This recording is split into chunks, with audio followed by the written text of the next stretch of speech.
Blog Talk Radio. Here we go.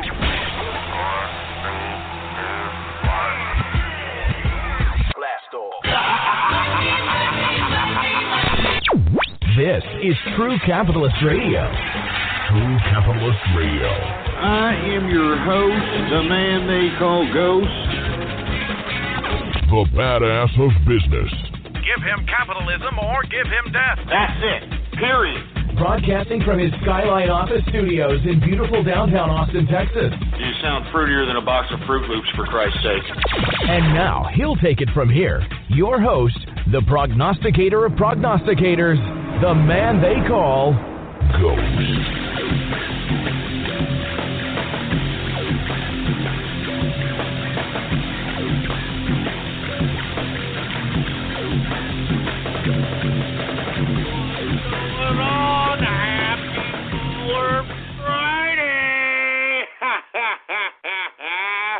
How's it going, folks? And thank you for tuning in with me to another edition of the True Capitalist Radio broadcast. And of course, I am your host, the man they call Ghost. And once again, folks, I want to thank you very much for tuning in with me. Before we get started, I'd like to remind everybody that this is episode number 546. Episode number 546 for all the folks that are keeping track of the True Capitalist Radio broadcast. And please, if you could, spread this link around like wildfire and let everyone know that True Capitalist Radio is in effect and in the house, and we are live every Monday, Wednesday, and Friday, 6:30 p.m. Central Standard Time, right here on the official website of the True Capitalist Radio broadcast, and it is blogtalkradio.com/ghost.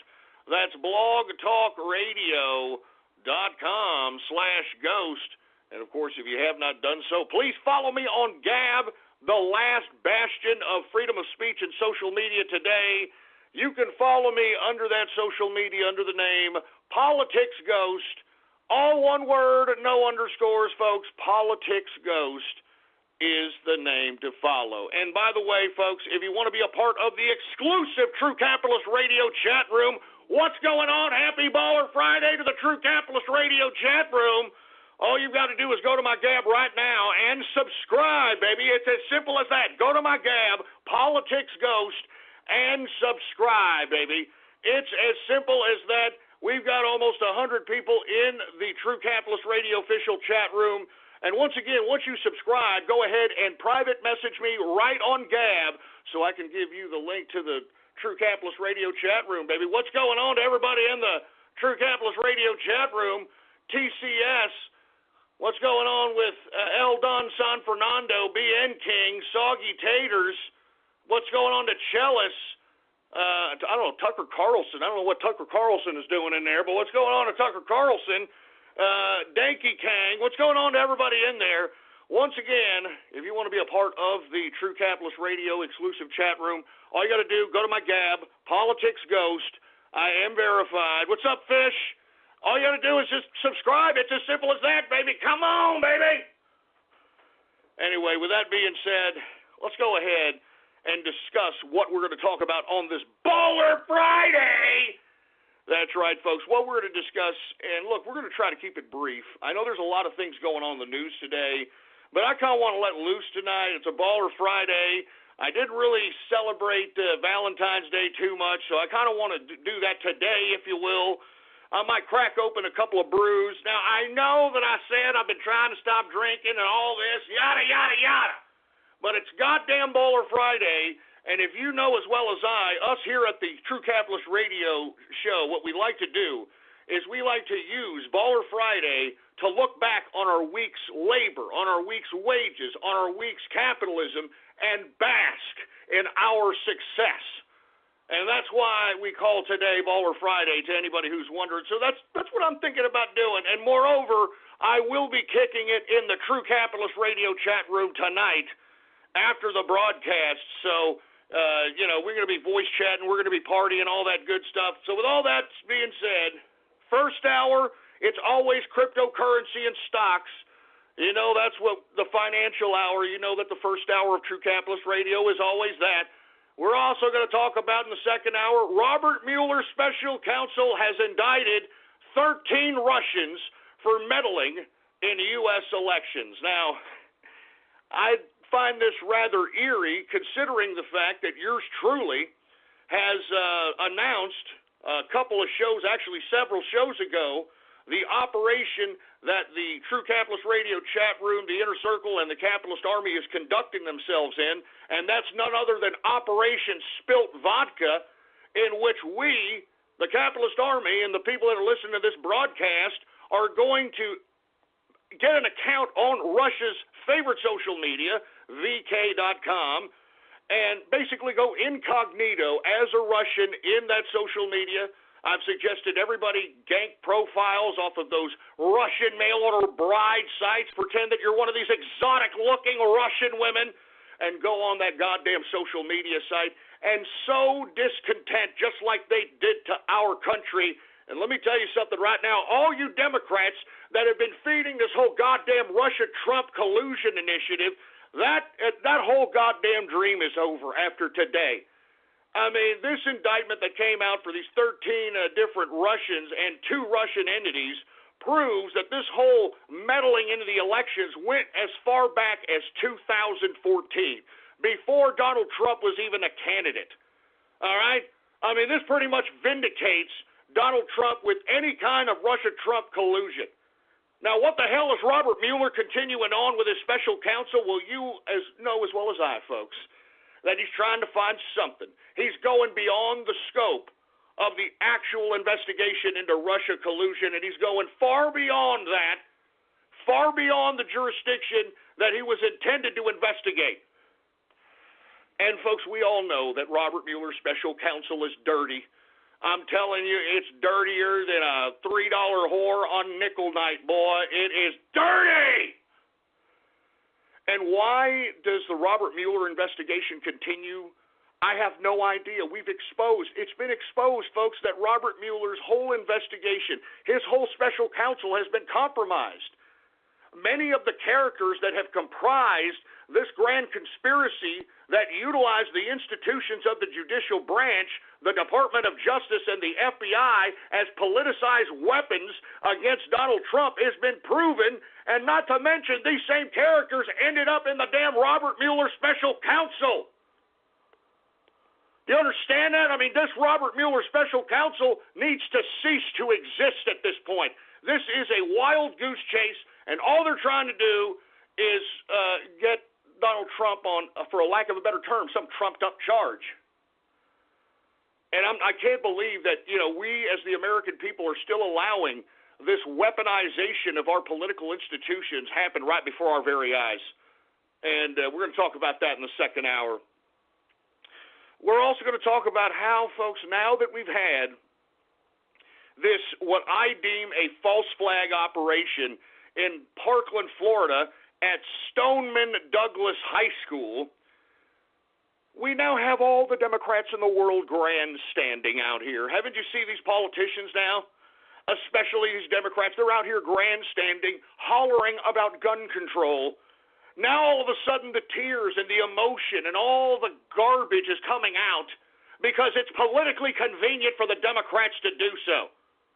And let me tell you something else. What pisses me off is that these Democrats, every time they attempt to utilize this issue of gun control, whenever there's one of these so-called mass shootings, that's when all of a sudden you get the full-on emotion. You get the full-on act. You get the full-on BS. And let me tell you something else. Whether you believe or not believe that this is a false flag operation at the Parkland, Florida shooting, it shows that why do we need the FBI anymore anyway? I'm not even joking.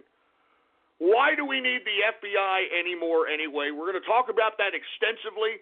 I personally am starting to advocate that we need to defund and dismantle the FBI because it has outlived its usefulness and it is completely useless when it comes to protecting the American people. And we're going to discuss this very intently. And I find it ironic also, folks, that you're having more and more of these FBI agents so-called retiring because they can't, quote, stand the politics of the Bureau or whatever the crap might be, for Christ's sake.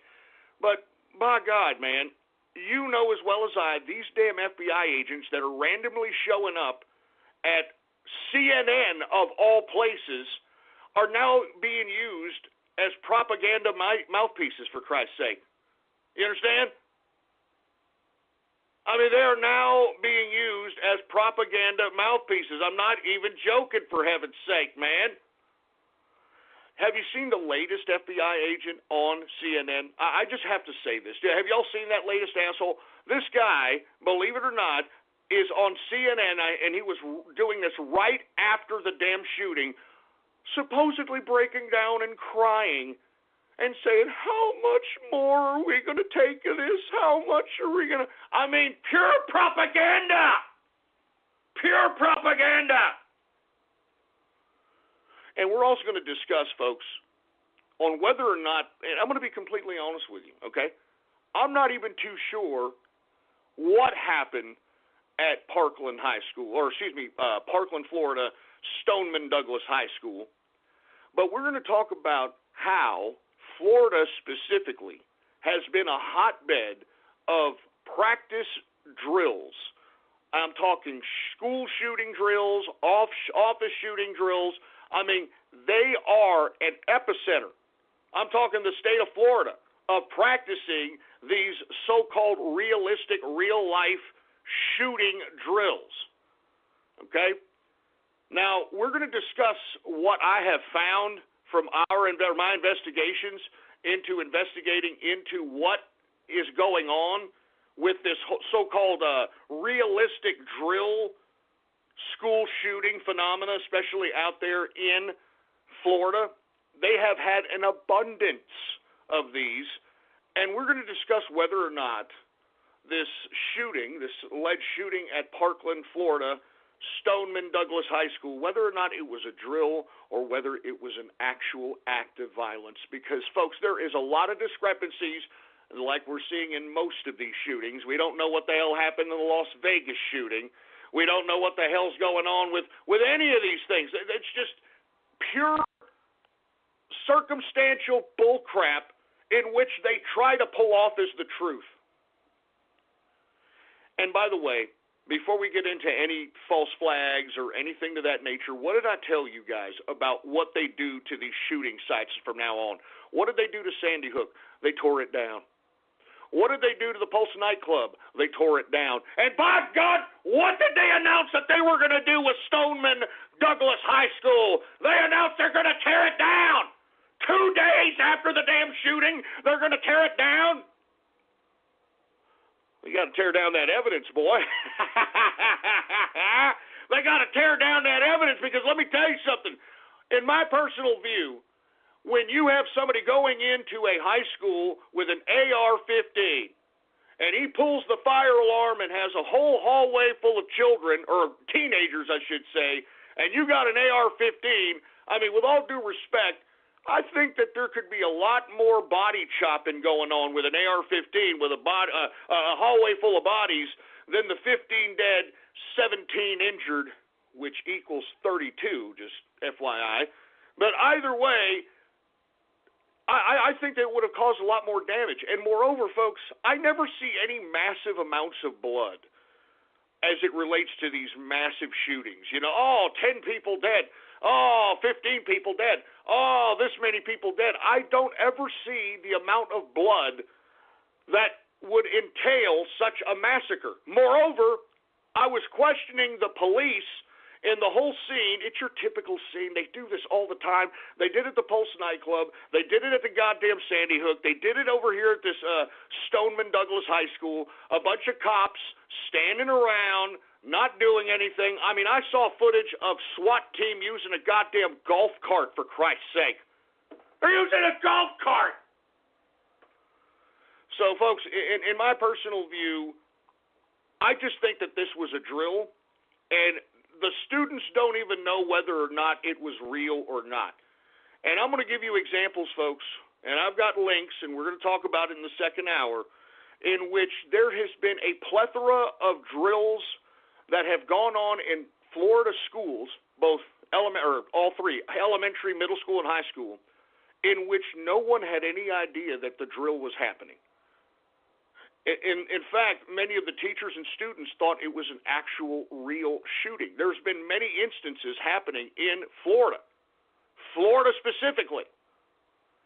And I'm going to talk about a company which employs millions of people. I'm not joking around, specifically for these types of drills. They employ actors. They employ people that are makeup artists that, show faux injuries. They've got actors who are bad guys that are gunmen. They've got actors that are cops.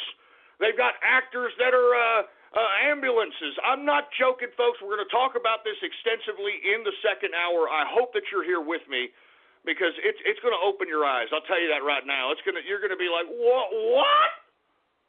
It's unbelievable. Unbelievable. Anyway, we're going to move on. Also, folks, this also coincides with all this lawmaking that all these lawmakers are wanting to do now that this shooting happened. They're talking about gun control, of course, on the left.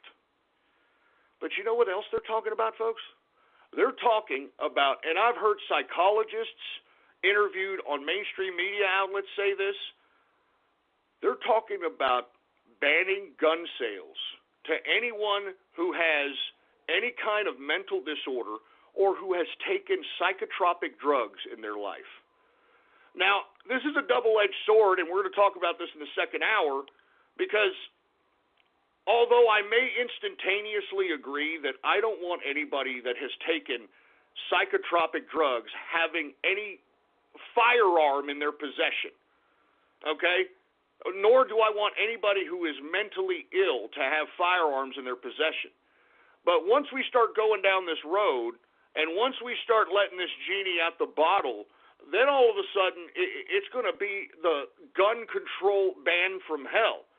Because lest we forget, folks, I would guesstimate that 85% of America is on psychotropic drugs.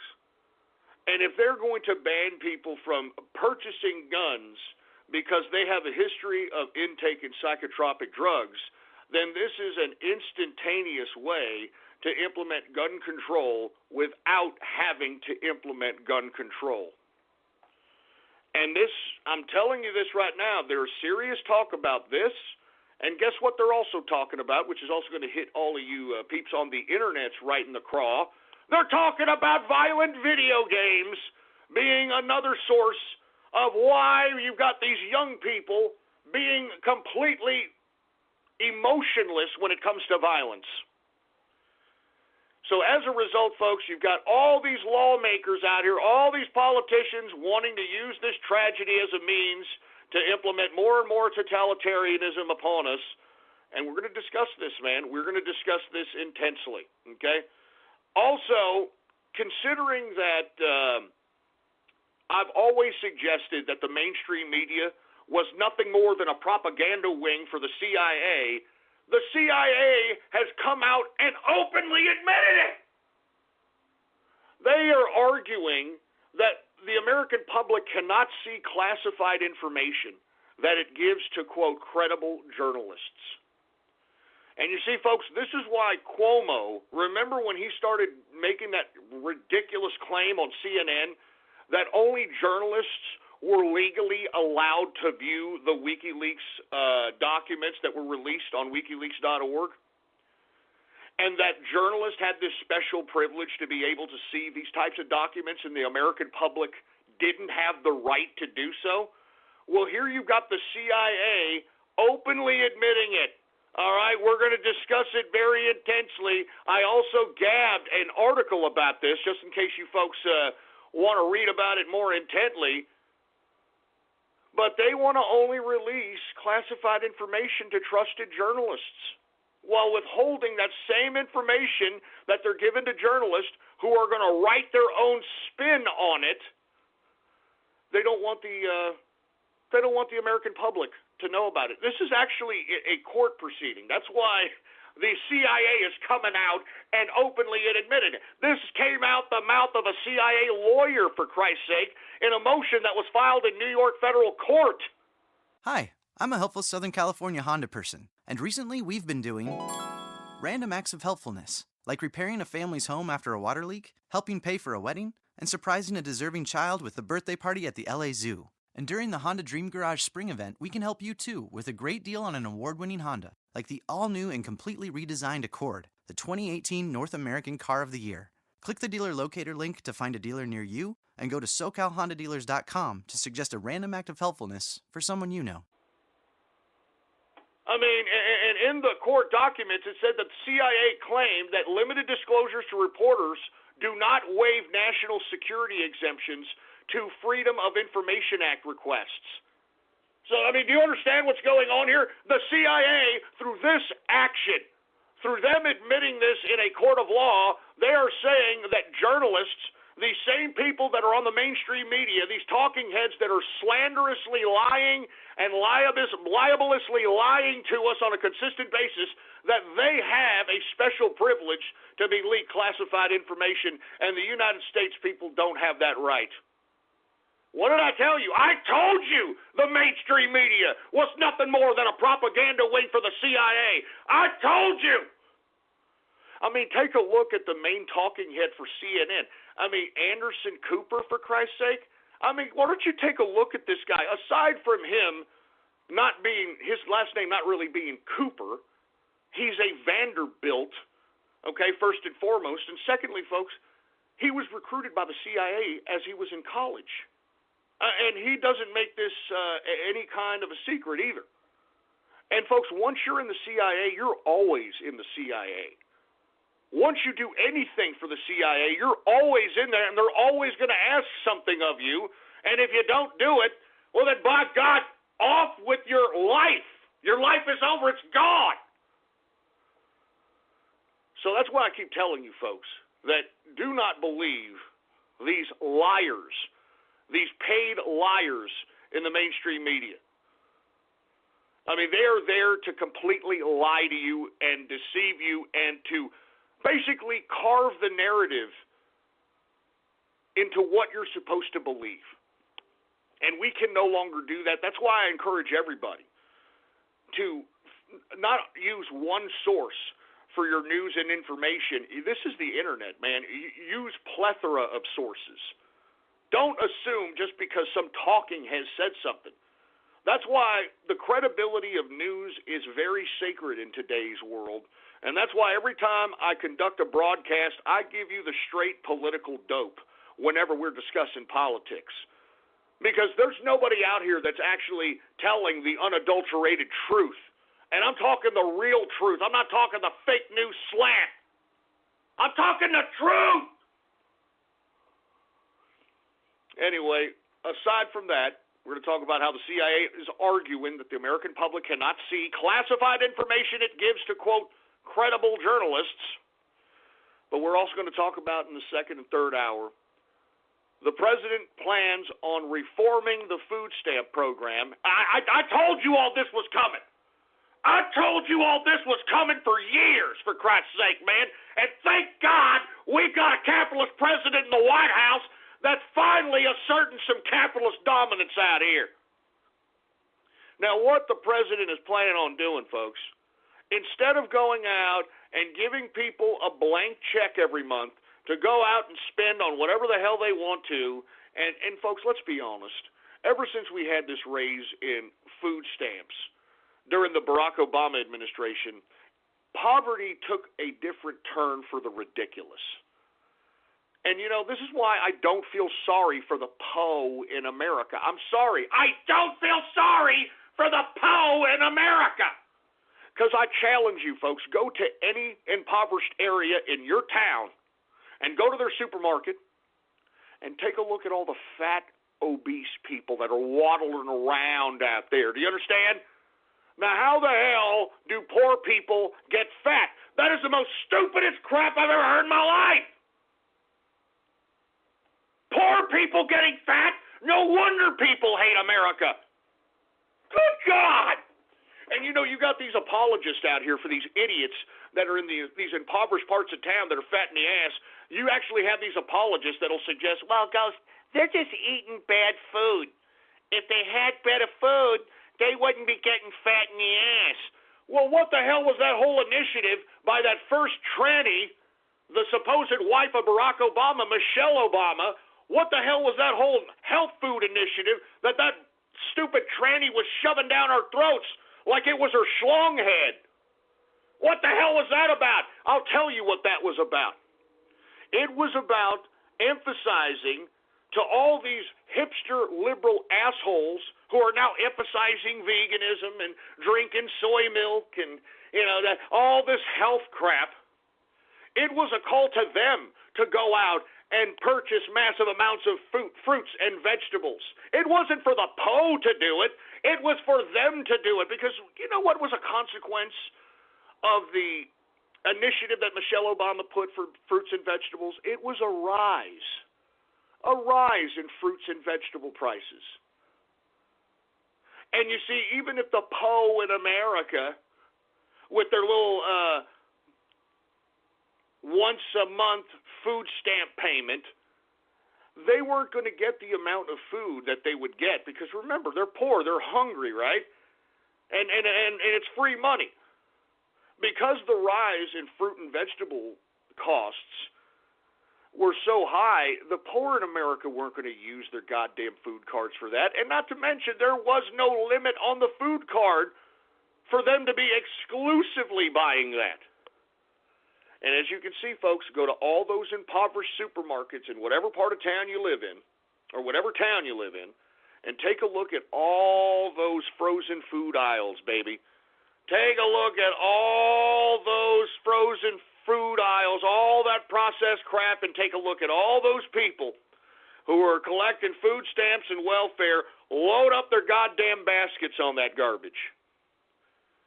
And you see, this is why we have fat people in America, and it's got to stop. And we're going to talk about the remedy that the president has in place, and I think it's brilliant. He's taken, of course, a lot of heat from the goddamn left. They're calling President Trump heartless. He doesn't understand the poor. And oh, my God, I can't believe he's doing this to the food stamp program. No, he doesn't understand what he doesn't understand what it is to be poor. Shut up.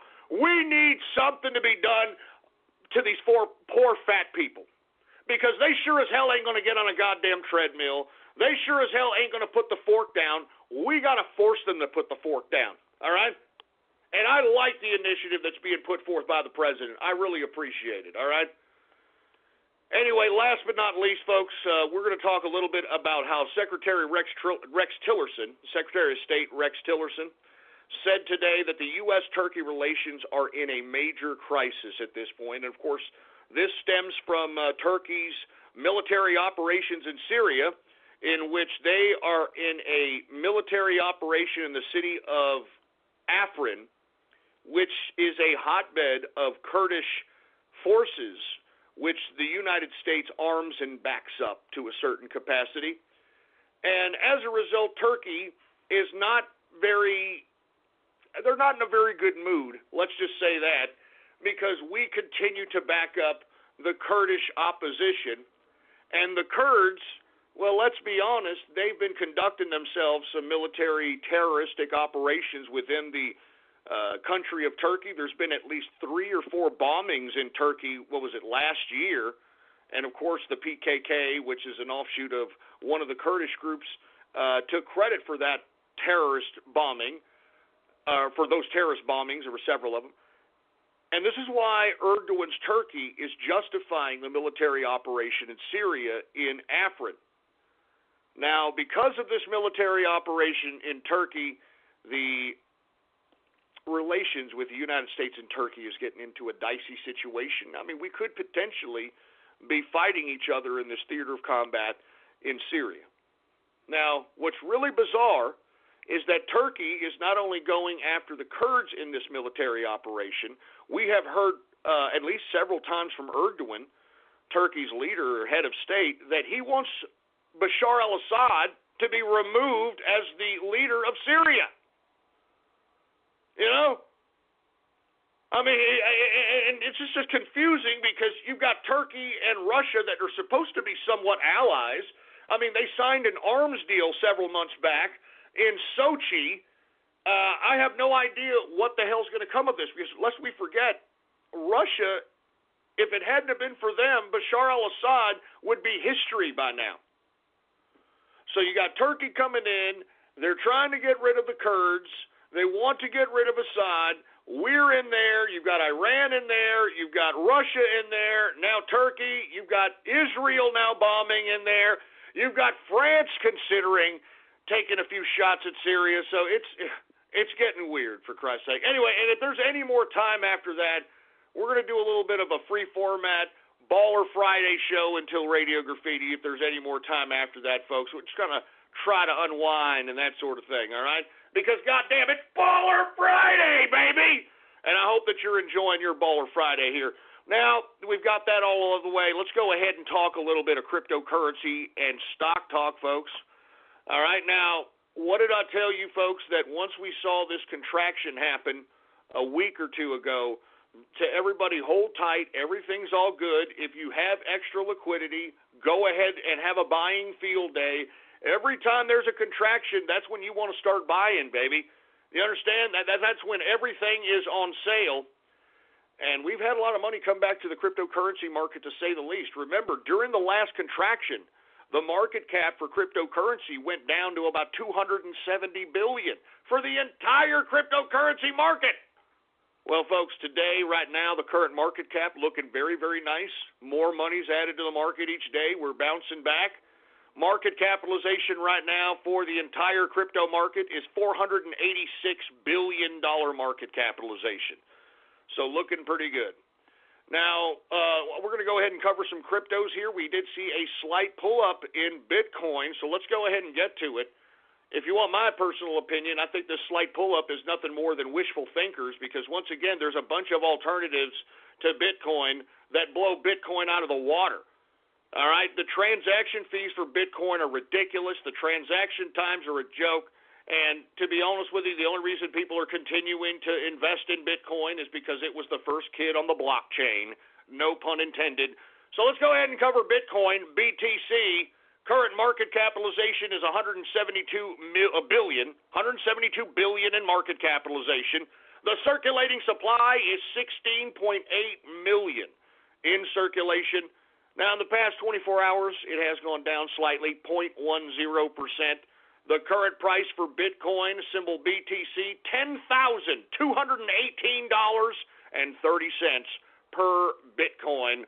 Let's get to Ethereum. What did I tell you about Ethereum? I'm a buy on this one until we hit about 1,300 to 1,500, and then I would contemplate moving the hell out. All right, Ethereum, ETH, current market cap is $92 billion market capitalization. The current circulating supply is 98 million in circulation. In the past 24 hours, Ethereum has gone up 0.72%. Current price for Ethereum, symbol ETH, $945.67 per Ethereum. Now, folks, what did I tell you all about Bitcoin Cash? I told you that Bitcoin Cash looks good for the next 3 to 6 months. I said that it was going to run, and it's running right now. I said that it looks good till about maybe the $3,000, $3,500 mark, and then I would consider moving out. But the reason I like Bitcoin Cash, it's a fairly decent alternative to what Bitcoin was. It's very low transaction fee, high, fast transaction speed. It's fairly decent. That's why I think it's a buy for the next 3 to 6 months. After that 6-month point, you want to wait and see, possibly move the hell out of there. So let's go ahead and take a look at Bitcoin Cash. That symbol is BCH. Current market cap is $26 billion market capitalization. The current circulating supply for Bitcoin Cash, 16.9 million in circulation. Folks, in the past 24 hours, Bitcoin Cash has gone up 9.62%. Current price for Bitcoin Cash, $1,552.66 per Bitcoin Cash. Remember, during the contraction, this damn thing went down to about $1,100, $1,000. And I was telling everybody this is a decent buy, and as you can see, I was correct. Let's continue. Litecoin, symbol LTC, has been running lately. And, of course, this has been the case because of the introduction of LitePay, which is going to make it a lot easier to integrate Litecoin acceptance as payment. And, it's going to make it a lot easier for people to kind of make e-stores, et cetera. So Litecoin is trying to maneuver itself as being an alternative to fiat. It also has low transaction fees. It also has a decent transaction time. I just do not like Charlie Lee. That's all. He needs to shut his mouth. Somebody put a goddamn egg roll down that idiot's throat and shut him up! Anyway, Litecoin, current market cap is $12.6 billion market cap. The circulating supply is 55 million. 55 million in circulation. In the past 24 hours, Litecoin has gone up 3.22%. The current price for Litecoin, symbol LTC, the current price, $229.48 per Litecoin. Good God, folks. Now, Dash, we saw a little bit of run here yesterday. It's pulling back. But, folks, once again, we got a lot of bag holders on Dash at $1,500. And, moreover, folks, if you would have at least entertained Dash since the last time we talked, you'd be up pretty decent on your money. I'd say like 15%. Let's go ahead and take a look at it. DASH is the symbol. Current market cap is $5.5 billion in market capitalization. And the reason I like this coin, folks, I think it'll go over 1,500 once we hit that 1,500 mark again because of the low circulation. Once again, very low circulation for Dash. Circulating supply is 7.8 million in circulation. In the past 24 hours, it's just gone down slightly, 1.61%. It was on the plus side this morning, but the current price for Dash, DASH, $700.28. I remember we saw this get as low as $500. That's what I'm just saying. Let's continue. Monero. What do I tell you about Monero? It likes to run, and it certainly ran since the last time we discussed crypto with each other. Let's get to Monero, symbol XMR. The current market capitalization for Monero is $4.7 billion in market capitalization. The current circulating supply, and it's a fairly decent circulating supply if I don't say so myself, 15.7 million in circulation. In the past 24 hours, it has gone down some. It is down 0.43%. The current price for Monero right now, folks, $299.39. And I think the highest this coin has gone is at about $400, $500. Keep your eye on Monero, man. This thing could go up to maybe about 500 or 600 here before we know it. Let's continue on. Let's get to Quantum, folks. All right, let's get to Quantum. Now, this is a coin I personally feel is going to reach the stratus, let me use another word because that's actually a coin.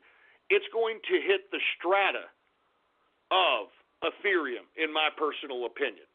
All right. Now, for you folks that are already invested in Quantum, let me go ahead and explain what recently happened.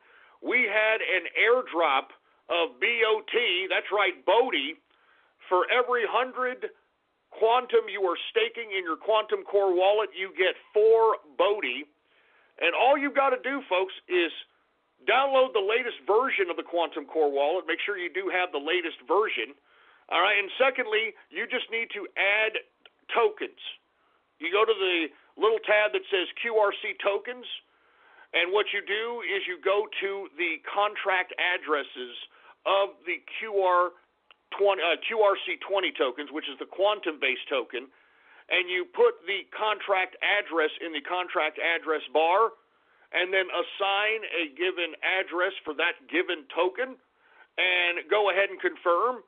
And once you do, folks, automatically, through the magic of the quantum blockchain, you receive the airdrop BOT.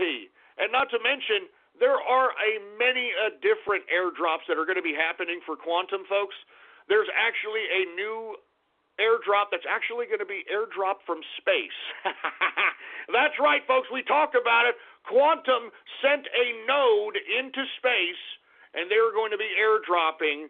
I forgot what coin it is, but whatever coin it is, it's going to be airdropped right into your Quantum wallet from space. I'm telling you, Quantum is way ahead of blockchain technology, cryptocurrency, than most coins on the market today. And that's why I am a buy, and hold.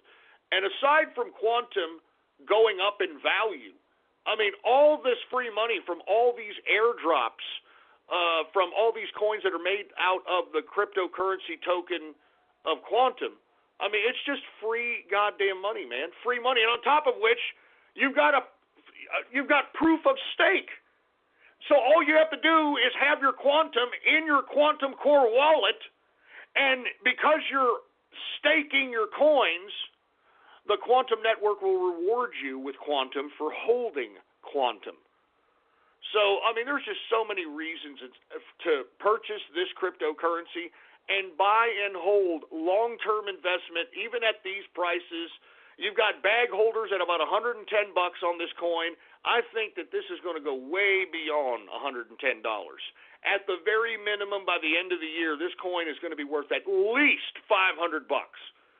Because lest we forget, folks, okay?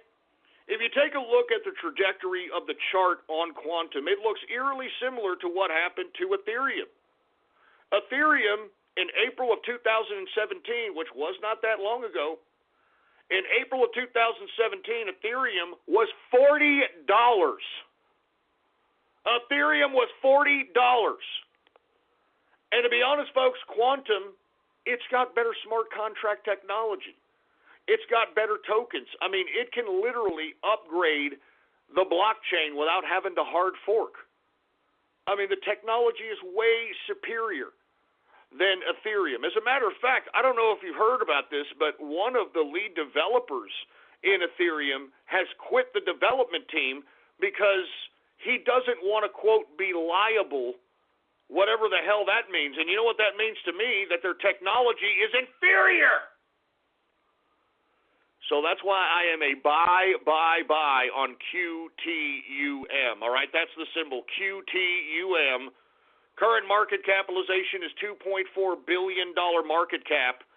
The current circulating supply is 73 million in circulation. In the past 24 hours, Quantum QTUM has gone up 0.41%. Current price for Quantum, symbol QTUM, $33.42 per Quantum. Now, lest we forget, during the last contraction, you could have bought Quantum at about 17 and change, baby. I'm telling you this right now. This is my number one buy and hold crypto out of every other crypto, with the exception of 42 Coin, which is what I probably own the same amount of. But Quantum, baby, all right? Let's go to Bitcoin Gold. I did say I like Bitcoin Gold as much as I like Bitcoin Cash. It's going to make a short run. 3 to 6 months is probably the longest I'd probably hold on this, and then we'll see what happens. But it's looking fairly decent. This is a decent coin to be another fiat alternative. It's mineable through CPU, which makes it very interesting. So there's a lot of things that you can take positive on this coin. BTG is the symbol. Current market cap is $2.3 billion market capitalization. The current circulating supply for Bitcoin Gold is 16.8 million in circulation. In the past 24 hours, Bitcoin Gold has gone up 4.16%.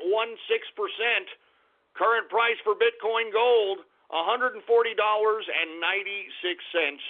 per Bitcoin Gold. Once again, 3 to 6 month hold on that one, and then you'll see what happens, all right? Let's get to Zcash, baby. Zcash, once again, I like Zcash for the long term. All right, very low circulation, backed up by JP Morgan, has a privacy component to the damn currency. So, I mean, there's a lot of factors on why I like this, and, of course, it's perfectly mineable. So you know how that goes. Go ahead. Zcash, ZEC is the symbol. Current market cap is $1.5 billion market capitalization. The current circulating supply is 3.2 million in circulation. That's it, 3.2 million, baby. In the past 24 hours, it has gone down a little bit slightly, 0.46%. Current price for Zcash, $482.68 per Zcash. Once again, I like this one at $1,000 at the end of the year. It may even be sooner than that, but let's just say by the end of the year, by Christmas time, 1,000 plus. Easy. 1,000 plus easy. Anyway, folks, we're running out of time here. I'm looking at the time. I don't want to go over time.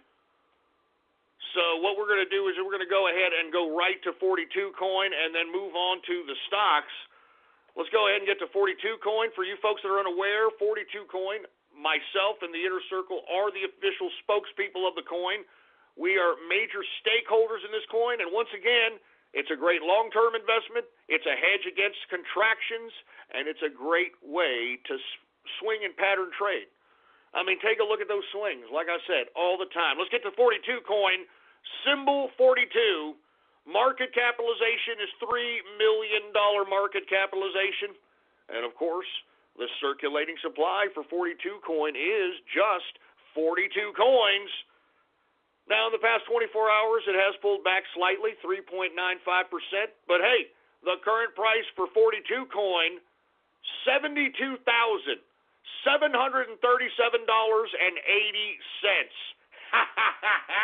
Let me repeat that one more again for this Baller Friday. $72,737.80. You know, folks, the Inner Circle and myself, we purchased this damn coin when it was $8,000. You know what I'm saying, man? Woo! I'm telling you, and let me tell you something else. We ain't moving. This is our coin. We're not moving out of it, man. We want as much of it as we could possibly buy. All right? I mean, we're trying to accumulate it as much as we can. I mean, that is my coin right there, baby. Woo! 42 coin, baby. All right? If you have not invested in anything in cryptocurrency, by God, 42 coin is what you want to invest in, all right? I'm not joking. This damn coin is going to go all the way up. $1 million a coin, baby. Watch me. Watch. Just watch. Just watch, baby. Anyway, now that we've gotten all the cryptocurrency news out of the way, let's go ahead and get to some stock news. Now that we've gotten the government shutdown, at least can kick down the road to March, got a lot of optimism back in the stock market, to say the least, because why not? Why not? You have nothing but positive economic data coming out here. Why not?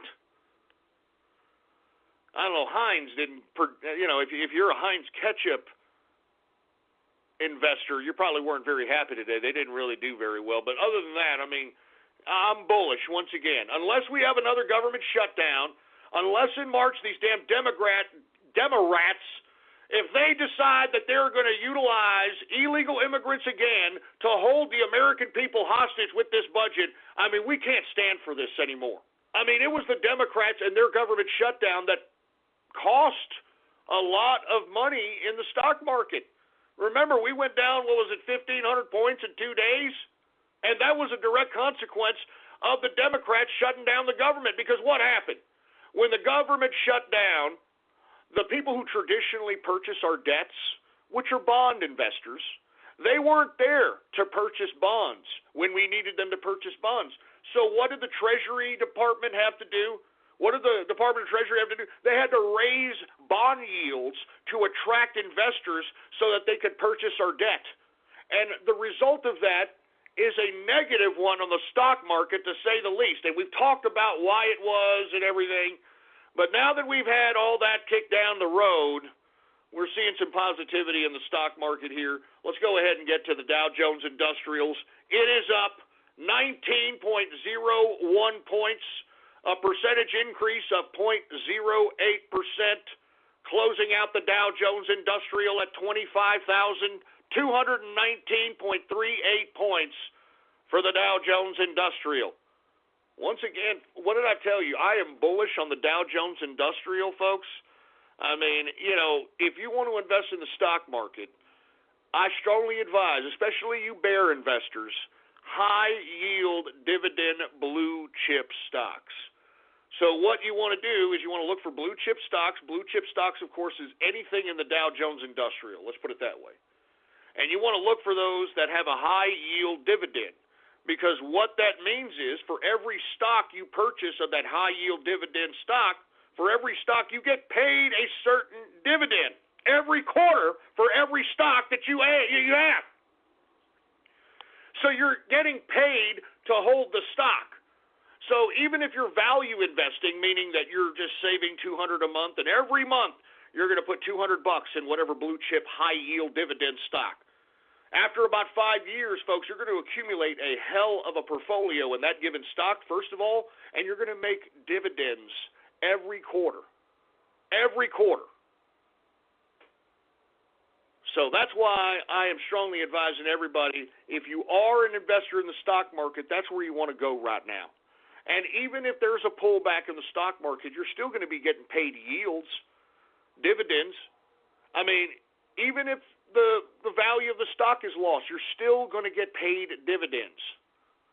And by the way, when you're value investing, meaning you're, whatever you would traditionally put in a savings account, you're putting it into a blue chip stock. Some months you'll get it at a higher price. Some months you'll get it at a very low price. Either way, all the accumulation through the months will offset any kind of losses or gains in every month's purchase of the given blue chip stock. That's called value investing. And by the way, stocks can be used as collateral for loans from the bank. So let's say you wanted to have a house. Let's say you wanted to buy a car. Let's say you wanted a loan for a business, whatever the case might be. That right there, those stocks that you've accumulated for the past, 2, 3, 4, 5 years can be used. They can be used as collateral for purchasing or a loan for the bank, any of that stuff. That's why you accumulate this stuff. That's why you invest, man. You're trying to gain yourself a net worth. You're trying to gain yourself worth something.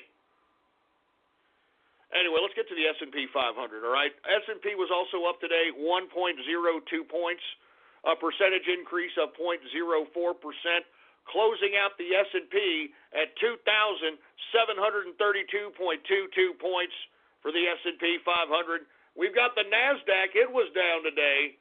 It was down 16.96 points, a percentage decrease of 0.23%, closing out the NASDAQ at 7,239.47 points for the NASDAQ composite. Now let's go ahead and get to commodities, folks, all right? Let's get to commodities and see how that fared in this very strange market, to say the least. We're seeing a rise in energy prices once again, so watch your gas bills, folks. I'm sure you're already feeling it at the pump, but it's probably going to get even worse as we get closer to the summer. I think that's the way the charts are projecting as far as I'm concerned.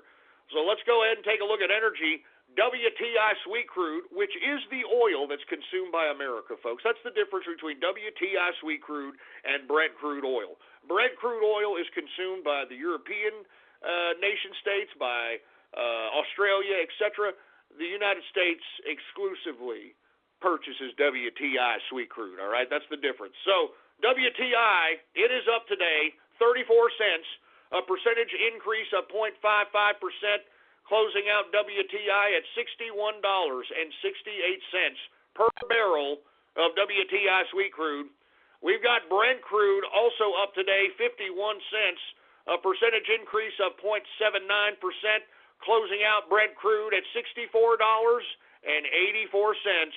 per barrel of Brent crude oil.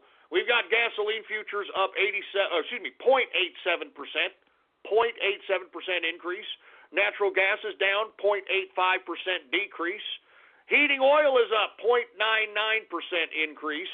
Let's go ahead and get to the metals, shall we? The metals! Let's get to the goddamn metals! We've got gold up today, folks, 90 cents, a percentage increase of 0.07%, closing out gold at $1,356.20 per troy ounce of gold. We've got silver down today, 8 cents, a percentage decrease of 0.50%, closing out silver at $16.71 per troy ounce of silver. We've got copper up today, 0.12%, and we've got platinum up 0.33%. Let's go ahead and get to agriculture, folks. All right, let's get to the grains. Corn is down 0.13%. Wheat is down 0.79%. Oats is up 0.46%. Rough rice is up 0.54%. Soybean is down 0.24%. And soybean oil is down 0.53%. Canola is up 0.47%. Let's get to the soft, shall we? Now that it's post-Valentine's Day, cocoa, which is the base of chocolate, is unchanged today. It is unchanged today. Now let's get to coffee. Hey, dude, just don't talk to me. Just don't talk to me unless I have my coffee, dude. I just need my coffee. Just don't talk to me. Shut up! I'll throw a hot cup of coffee right in your face. Shut up!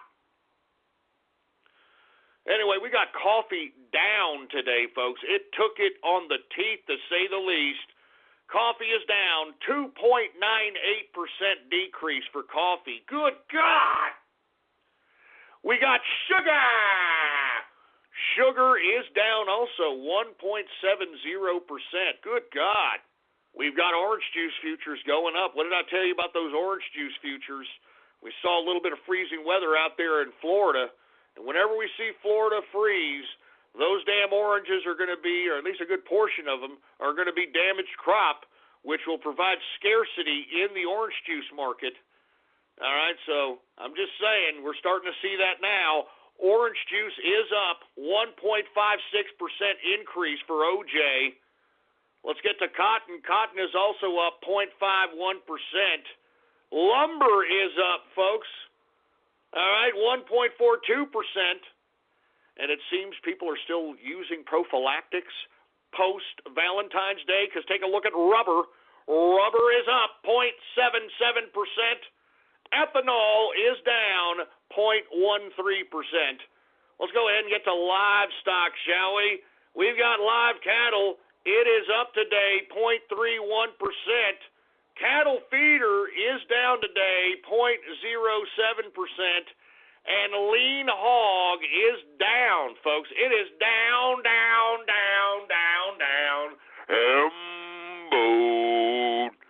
It is down 2.26% on the day, folks. And that, my friends, is the markets for your ass, all right? I'm telling you, before we get on with anything else, I want to extend a Happy Baller Friday to the Inner Circle. I want to say a Happy Baller Friday to the True Capitalist Radio chat room. What's going on? We almost got 100 members in here, baby. We almost got 100 members in the True Capitalist Radio chat room. And if you want to participate with us, as a matter of fact, we're going to be chilling tonight in there.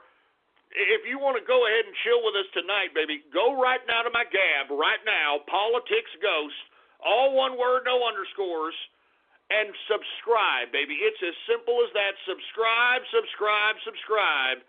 And by the way, once you subscribe, all you have to do is give me a private message and let me know that you subscribe, baby, and I will give you a link to the exclusive True Capitalist Radio chat room that is the envy of everyone who is not a part of the True Capitalist Radio chat room. And let me tell you something else. The Inner Circle, they're not getting like a free membership into the True Capitalist Radio chat room. Any Inner Circle members in there, I mean, they got to pay like everybody else. So much props to the Inner Circle members that are a part of the True Capitalist Radio chat room, man. Props to you guys. I'm just saying.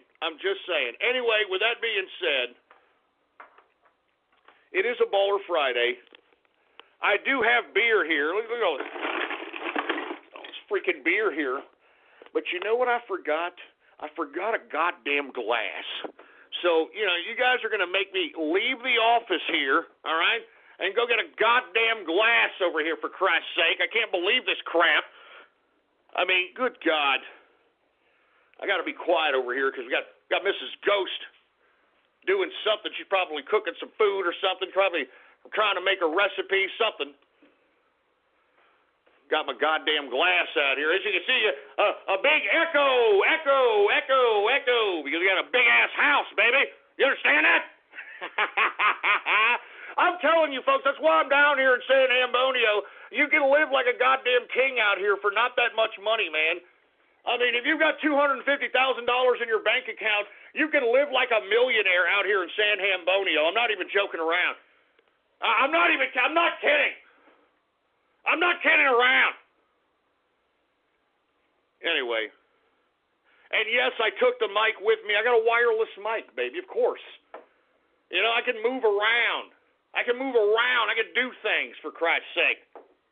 Easter's coming. That means friends and family, Easter egg hunting, and a delicious holiday meal. Whether you need 2 dozen eggs or 12 dozen, Smart & Final has the perfect pack. Hop in for a huge selection of candy, baskets, and ham, with prices up to 25% lower than supermarkets. This weekend only, 24 packs of Modelo, Corona, Heineken, or Pacifico beer are $18.99 plus CRV with $25 purchase. Limit to drink responsibly. Come in or visit smartandfinal.com for delivery. Smart & Final. Anyway, we are now in the second hour of the True Capitalist Radio broadcast. And, of course, I am your host, the man they call Ghost. And once again, I want to thank you very much for tuning in with me. Before we get started, I'd like to remind everybody to spread this link around like wildfire, baby. Spread it around. Spread it everywhere.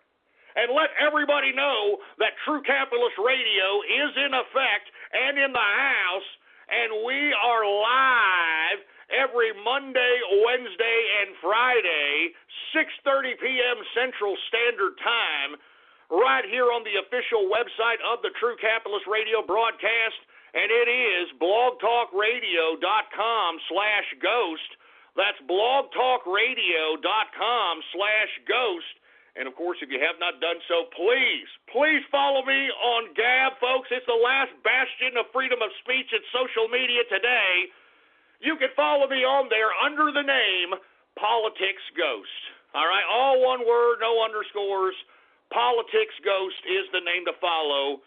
And I am verified, by the way, baby. I am verified on there. And, of course, if you want exclusive access to the chat room, we're going to be chilling in the chat room tonight. Come by and kick it with us. Go ahead and subscribe on my Gab, baby. Subscribe.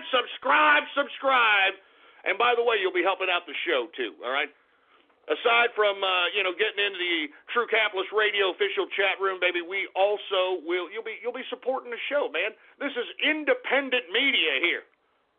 Independent media.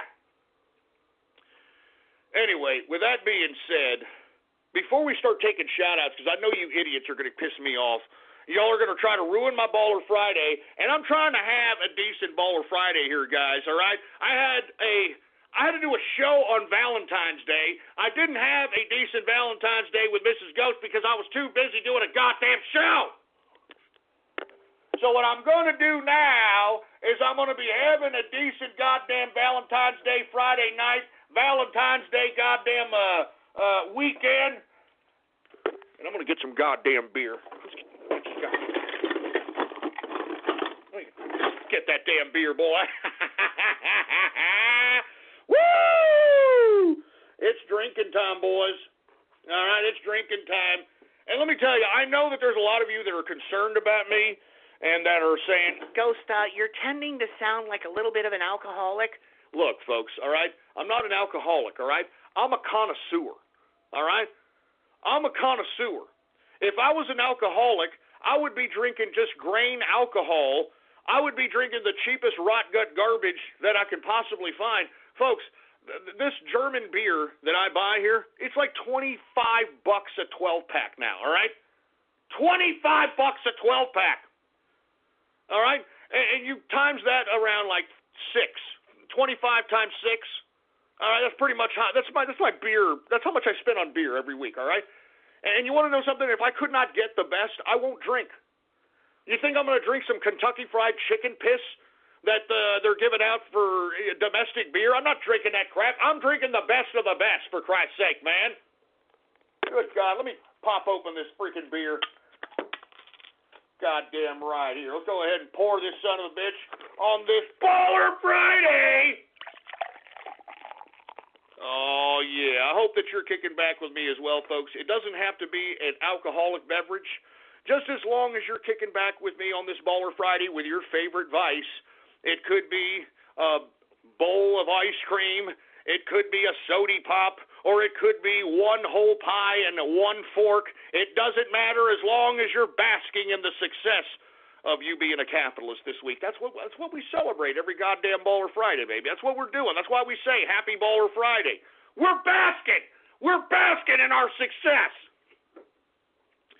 Now, with that being said, let's go ahead and get to some shout-outs. I know that everybody's waiting for that at this point in time. And since, we've got people in the True Capitalist Radio chat room, let's go ahead and shout out the chat room right now. Hey, engineer, do we have any chat room shout-outs to be had? All right, well, without any further ado, let's go ahead and get to some True Capitalist Radio chat room shout-outs right now. All right, who do we got here? We've got... what is this? Long Liberian lesbian lover? What the hell is that supposed to mean? Fetus with a meatus? Oh, gee, no! No! Oh, Jesus Christ. Here we go. Starting off on a Baller Friday. Fetus with a meatus? Oh, good God, man, you sick bastards in the chat room. Give me the mic. Goddamn mic, for Christ's sake, man. For Valentine's Day, had my first shot. Oh, man, look, shut up, you macabre bastards, all right? It's too soon. It's too soon. What's going on to Sarkoff? Ghost's cuck shed. What the hell are you talking about? You talking about my homeboy? You talking about my goddamn 3,000 square foot homeboy? Shut up your ass. Who the hell else we got? We got Meg with a third leg. Oh, jeez. Just shut up, man. What's going on to Finchy Bird? The shake-up in Mexico? Oh, my God. Oh, my God. You idiot. Ugh. Don't you understand, for you folks that are unaware, while I was conducting the first hour of the broadcast, Mexico had an earthquake, and some asshole in the damn chat room is already being macabre about it. You're goddamn macabre. Jesus Christ, give me the mic. Good God. What is this? Amma feels bed men? Amma feels... Shut up, you stupid moron. Spermy the Cat Reborn. What are you talking about? Spermy the Cat Reborn. Good God. Mag Rainey's tranny. What the... shut up! You son of a bitch! This is supposed to be my chat room! This is supposed to be my chat room, for Christ's sake! Oh, my God! Are you all listening to this? Give me the mic!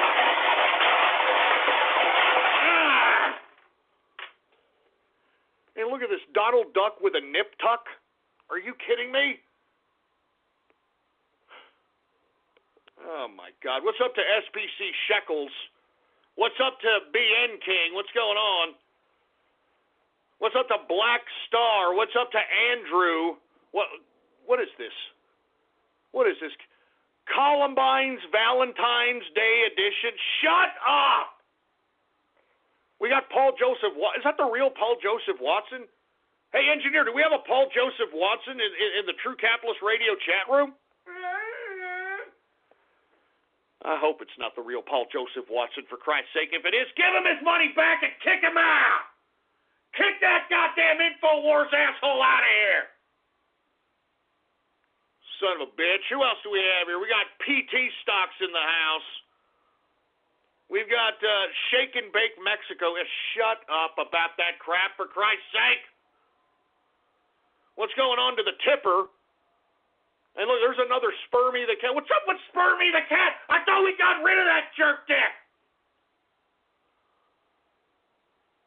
Solim with a Slim Jim? Oh, Jesus Christ. You know what? That's enough. Implement chat room martial law on these pieces of crap. Implement chat room martial law. I'm not going to sit here and put up with this garbage, man. Good God. Anyway, folks, look. I'm going to go ahead and I'm going to do some Gab shout-outs now, all right? Now, folks, I want to be honest with you. I do not want you idiots to be ruining my Baller Friday here. I mean, I don't know how much more I could emphasize this with you people. Do not, and I repeat, do not ruin my Baller Friday. Do not ruin my goddamn Baller Friday, and that's all I'm going to say. Now, with that being said, engineer, do we have any Gab shout-outs to be had by any chance?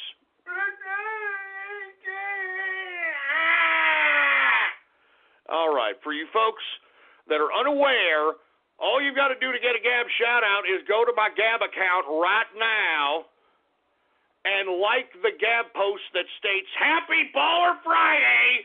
True Capitalist Radio is now live. Listen in. Once again, like the post that states, True Capitalist Radio is now live. Listen in. If you like that, I will give you a Gab shout-out live right here in the broadcast, right here and now. Let's go ahead and get to it right now. We've got Ghost's Missing Eye. I don't know what the hell that's supposed to mean, for Christ's sake. I squared Ghost's compass. What the hell does that mean, you squared my compass? You freak sick freak. Good God. What else do we have here? We got Ulcer Connoisseur. Ulcer Connoisseur, asshole. Shut up! That's not funny! Hey, asshole. I got freaking ulcers, okay? And I'm sure as hell not helping it by drinking. I know this. But, hey, man, you know, what am I supposed to do? You know, what am I supposed to do? How am I supposed to have a goddamn good time, for Christ's sake?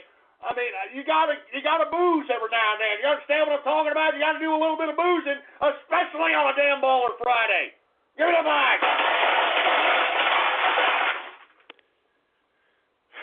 And believe me, I feel that ulcer, boy. Believe me, I feel it. Good God. Who else do we have here? We got 7.5 will commence again. What the hell does that mean? Jumping Beans for Ghost. Lego Fan 420. Who the hell? Happy Boner Friday? Happy Boner Friday, asshole. Are you serious? Good God. What's going on to Whistle? Who else do we have here? We got Stephen LeClaire. We got Pony Grows. Oh, shit, you son of a... Stop making me say racist crap, goddammit! Stop making me say racist garbage! You're gonna get me yanked off the air! Stop it! Give me the mic! Give me that damn mic. Oh, yeah, there's the pet Mexican. Yeah, I won't forget what you did on the last broadcast, boy. I ought to shove a rubber tortilla down your throat. Son of a bitch. Be my Columbine. Oh, good God. Shut up. Cruising for a broken heart. Look, you macabre asshole, shut up. Oh, my God. We got funny shout-out name. That's your name, for Christ's sake. The Vaping Unicorn. Minx with a Throbbing. What the hell is that? What the hell is that? Anyway, who else we have here? We got Jenda Sawyer Loves Me. Yeah, okay, great. That's what I want. Yeah, great. Alex Jones taking your bronies. No, he's not. No, he's not. All right? You hear me, Alex Jones? My filters! My filters! My filters! Leave my bronies alone! You son of a bitch! We've got Santiago shaken, not stirred. Are you talking about the damn Mexico earthquake, asshole? Enough of that crap. Enough! Hey, we got Buddy Holly. All my love, all my kisses. You don't know what you've been missing, oh boy. Oh boy, if you with me, oh boy. I remember old Buddy Holly. Straight out of Lubbock, Texas, boy. Another Texan who's impacted society. Who else do we have here? We got Spanked to Pregnant Anne Frank. Ah, you son of a... damn it! Sick son of a bitch! Enough of this crap on this Baller Friday, man! Enough of this garbage! Good God!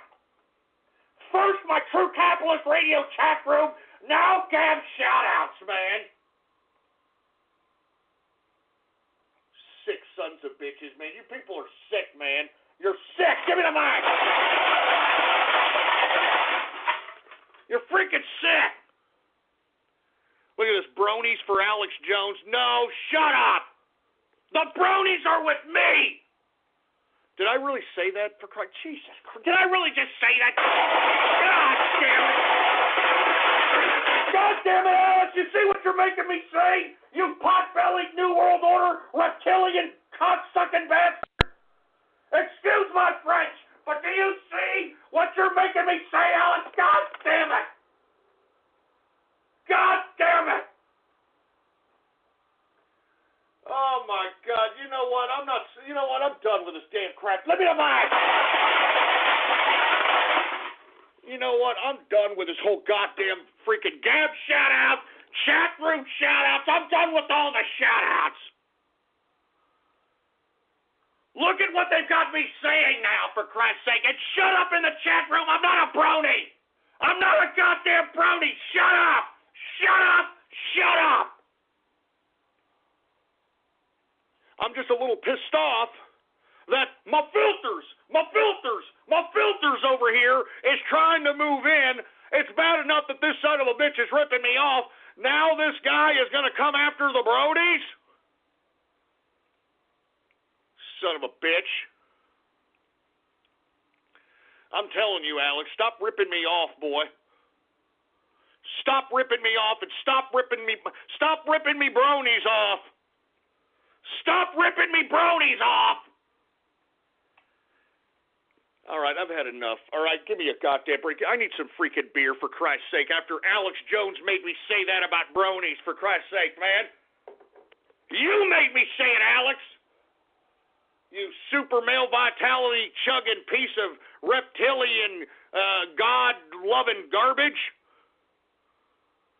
Anyway, look, I'm gonna take a drink of this, all right? I got some nice German beer here in this pint glass. I want to say cheers to the capitalist army that's out there, that's listening, that's conducted themselves in all the operations that are out there. Operation Spilt Vodka. We did Operation, we did all these operations. Operation Barrel Roll. We did a lot of operations. And we're going to continue to do so because let me tell you something. We're going to play political games out here. And there's nothing that can stop us. There's nothing that can stop us. No governments, no Russians, nobody. Nobody!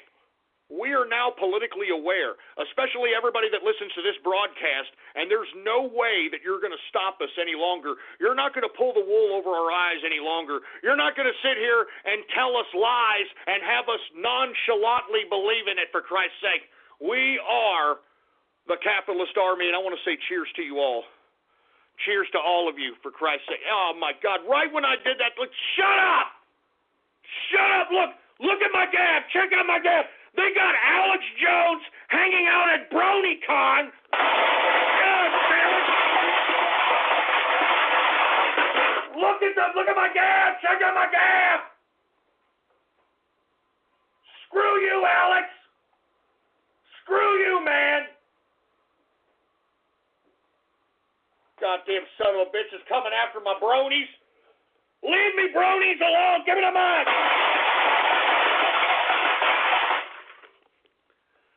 Son of a bitch. Good God, man. Anyway, look, I'm moving on. I was about to take a sip of my beer, but then I saw Alex Jones at BronyCon. Good God, give me the freaking... Look, cheers to everybody out there, right?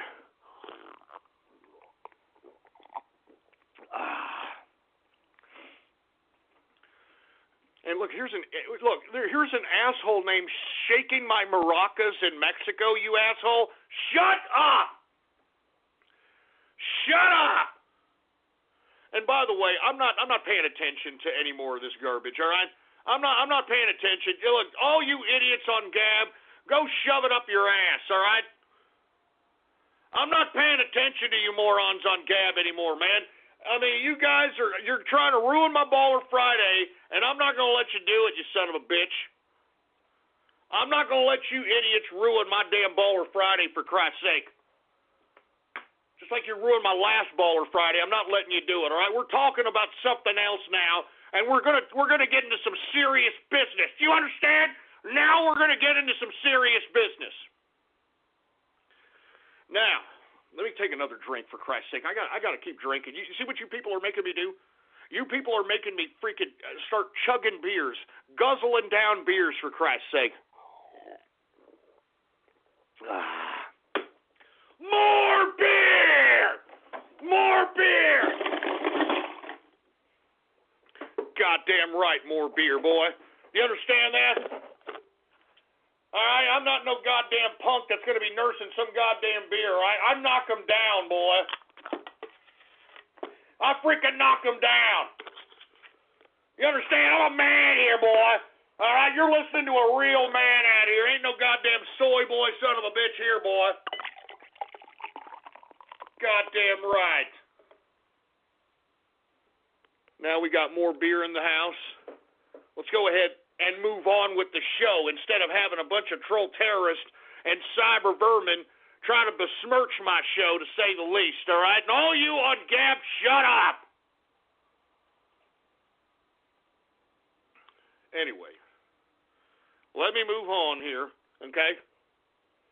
Let's talk a little bit about this indictment that has been brought on by Robert Mueller's special counsel on these 13 Russians and 2 Russian entities that meddled in the United States election. Now, what I'd like to emphasize to all you Democrats and all you liberals and all you anti-Trumpers, what this signifies is that there was no collusion between Donald Trump and Russia. Did you hear Rosenstein today when he came out and gave the press conference in reference to these 13 Russian indictments? He said no United States person, no United States citizen knowingly meddled with the Russians in the United States election. No one knowingly colluded with the Russians as it pertains to the United States election. So what this means, folks, is that this whole Russia-Trump nonsense is no more. And as a matter of fact, the Robert Mueller special counsel should be no more, considering the fact that we have this indictment that states that this Russian meddling went as far back as 2014. Moreover, the Russian meddling that the Russians did was on both sides of the political spectrum. I mean, they were conducting anti-Trump and pro-Trump propaganda. They were holding anti-Trump and pro-Trump rallies, sometimes in the same city. They were trying to do whatever it took to sow discontent in this country, to cause chaos in the political system, and to undermine our government. And that's why ever since the beginning, folks, I've hated these Russians. You know me. I have never been pro-Russian. I have never been pro-Putin. I've actually hated these sons of bitches. This is exactly why. This is exactly why, folks. And as a matter of fact, since we're on Russia, and I did not put this in the description, but did you hear about the latest Russian oligarch that sold himself out to the state and it was one of the last private entities to exist in Russia that is not state-owned. Folks, Russia has completely gone back to communism. Everything is now state-run. And all you assholes on the alt-right white nationalist side that were on Putin's manly schlong, I mean, this goes to show you that this asshole Putin was not a Russian nationalist. He was a communist! I mean, why in the hell, and let's be honest, why the hell does he have $168 billion in his bank account? Why? Why? Because he stole it like a goddamn communist does! That's what commies do! They steal! Hi, I'm a helpful Southern California Honda person, and recently we've been doing random acts of helpfulness, like repairing a family's home after a water leak, helping pay for a wedding, and surprising a deserving child with a birthday party at the LA Zoo. And during the Honda Dream Garage Spring event, we can help you too with a great deal on an award-winning Honda, like the all-new and completely redesigned Accord, the 2018 North American Car of the Year. Click the dealer locator link to find a dealer near you, and go to SoCalHondaDealers.com to suggest a random act of helpfulness for someone you know. Hi, I'm a helpful Southern California Honda person, and recently we've been doing random acts of helpfulness, like repairing a family's home after a water leak, helping pay for a wedding, and surprising a deserving child with a birthday party at the LA Zoo. And during the Honda Dream Garage Spring event, we can help you too with a great deal on an award-winning Honda, like the all-new and completely redesigned Accord, the 2018 North American Car of the Year. Click the dealer locator link to find a dealer near you, and go to SoCalHondaDealers.com to suggest a random act of helpfulness for someone you know. So, let me explain this right now. Right now, let me explain this. As it pertains to the Russia-Trump scenario, this should be the end of it. We've been going at this whole ridiculous politically weaponized special counsel for over a year, and not one shred of evidence that has come out that suggests that Russia and Trump were colluding together. If anything, folks, it was the Democrats and the Russians colluding together. I mean, lest we forget, let's go back to the Fusion GPS Russian dossier. Let's go back to Christopher Steele, who was the guy that comprised this dossier. He was an MI6 intelligence agent for Britannia who specialized in Russia. He spent most of his intelligence agency career in Russia. And how did they comprise and compile this Russian dossier? Through Russia! So if anybody was colluding with Russia, it was the Democrats. Why isn't Robert Mueller going after that angle? Why isn't Robert Mueller going after the people that were working on his special counsel that had to be released because they were a part of this grand conspiracy to remove Trump with this trumped-up Russian dossier? That's what I keep telling you, folks. We need to start putting out this information for everybody in America to understand. That's why you had the Devin Nunes memo being released. It was released because enough people need to know that these high-ranking people within the Department of Justice and the FBI undermined our institutions of government by politically weaponizing them. Politically weaponizing it, for Christ's sake, man. And you see, what's going to happen to these people, man? I mean, nothing. I mean, are these people too big to jail? Is James Comey too big to jail? Is Bruce Orr too big to jail? Bruce Orr was the third in command at the Department of Justice while his wife was working for Fusion GPS. His wife, Nellie Orr, was working for Fusion GPS while this asshole was the third in command at the Department of Justice. We've got Peter Strzok and Lisa Page, those characters. I mean, all these people that were trying to conspire to remove Trump from the presidency by utilizing this fake Russian dossier that was paid for by the Democratic Party. And look, Hillary Clinton admitted that she paid for the dossier. So if that's the case, why is that not collusion? Why is that not Russian collusion, for Christ's sake? And why isn't Robert Mueller indicting these people? Because as I stated, folks, Robert Mueller, regardless of what these idiots in Washington, D.C. say about this son of a bitch, is a clean-up bureaucrat. He cleaned up everything after 9/11. This is the same man that sent his FBI agents to every camera that had a good line of sight to the Pentagon during 9/11 and confiscated all those videotapes. Confiscated videotapes from gas stations, from hotels, from buildings. He was the guy that ordered that.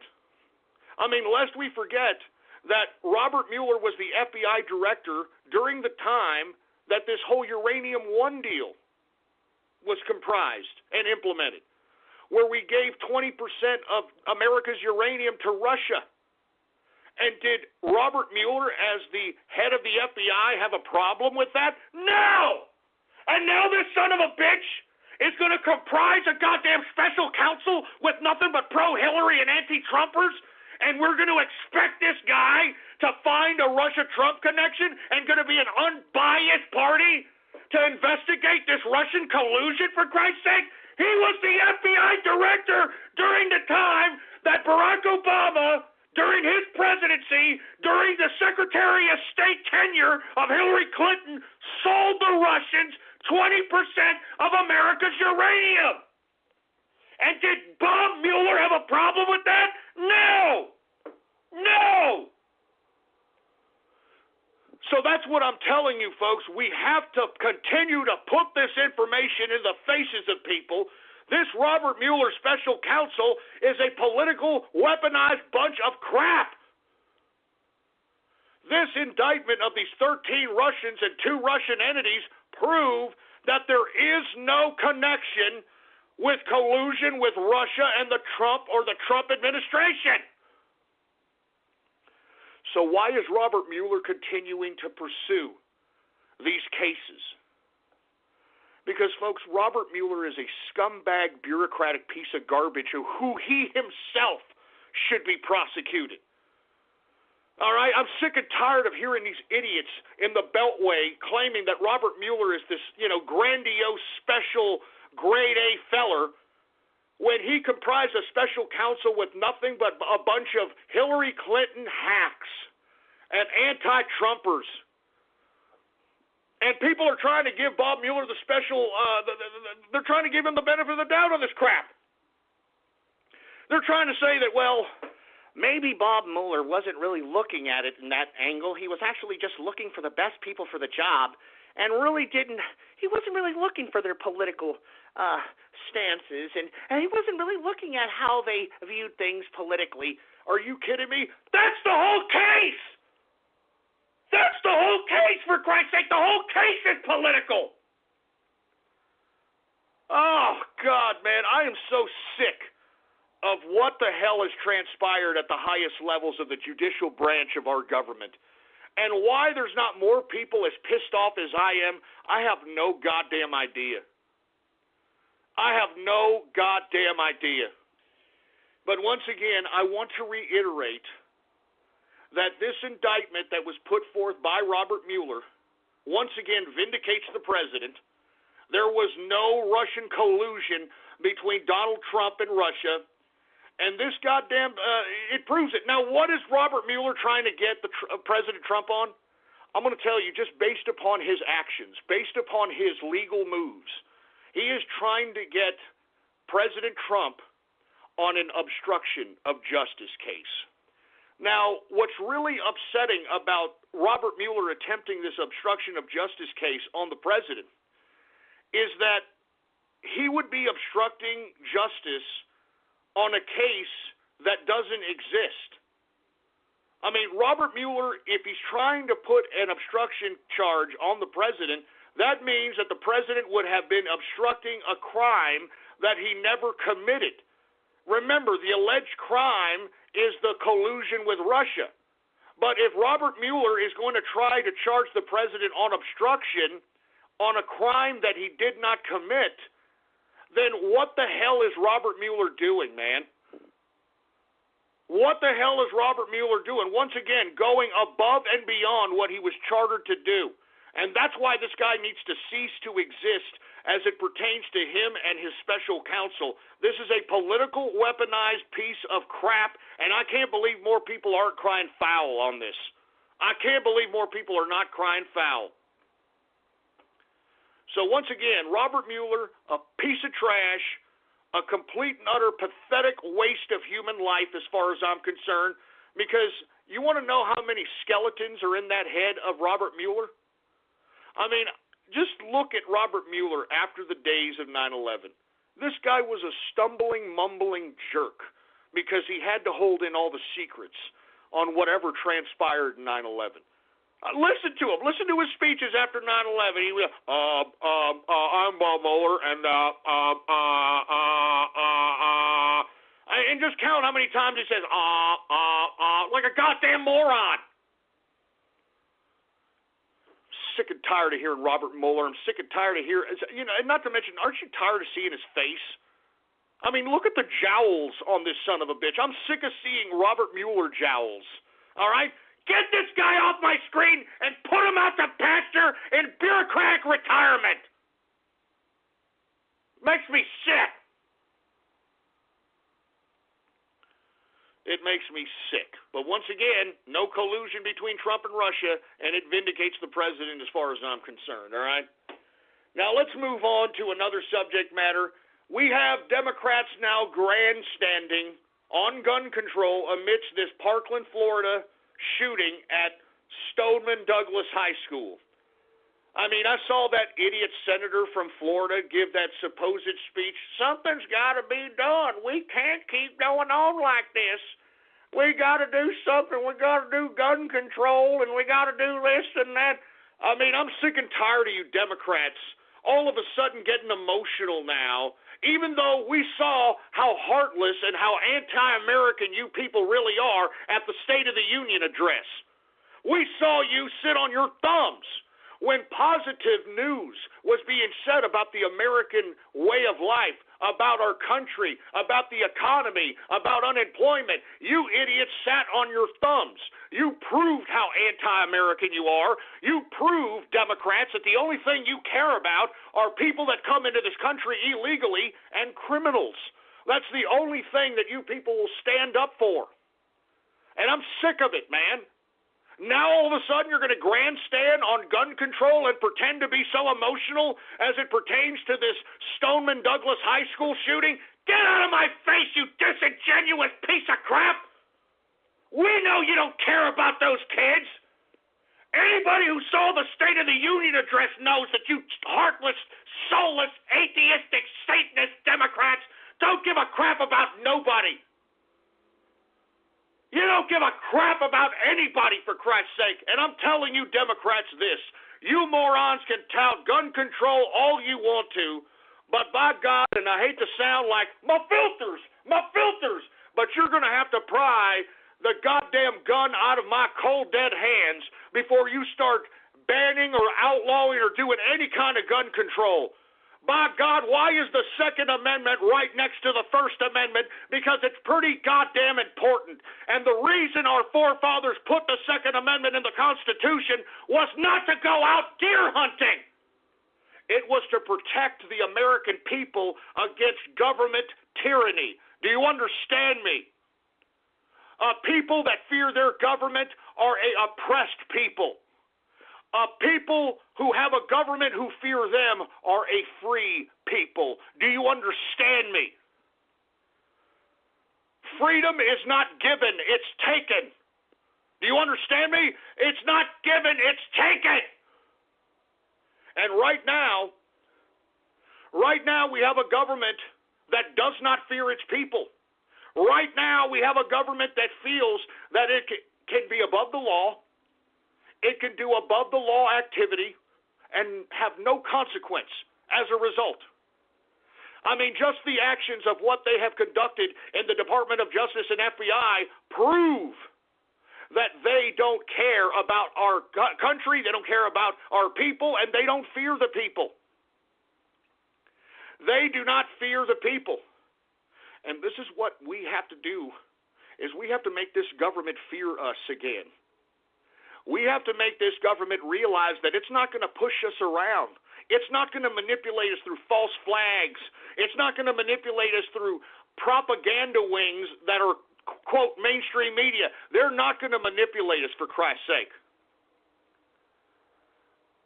I am willing to die for the Second Amendment. And I have a lot of people from all over the world on my chat rooms. And they tell me, Ghost, you Americans cannot let go of the Second Amendment. You cannot let the government take your guns away. Once the government takes your guns away, you're going to be as oppressed as we are. And folks, that's why I'm encouraging each and every one of you. You need to realize that the Second Amendment is important for a reason. And let's just take a step back for a second. Let's say we outlawed all guns, right? Let's say we outlawed all guns. Who would have the guns? The outlaws. And by the way, nobody in the campus of that Stoneman Douglas High School seemed to have had a gun. I mean, where was the campus cop in this whole instance?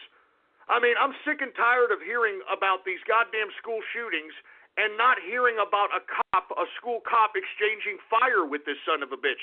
The first person that should be killed in a school shooting, it should be the officer, because he should be exchanging fire with this son of a bitch. But no, you never hear that. Even though there's always a school officer that's armed, I never hear the school officer in any of these shootings come out and shoot the kid that's actually conducting all these shootings. All right, first and foremost. Secondly, it was a gun-free zone. Okay? It was a gun-free zone, much like your little free speech safe spaces or whatever the hell your little safe spaces are. And you know what it means? It means that just because a place is a no-gun zone doesn't mean bad guys are not going to bring guns to an area. You understand?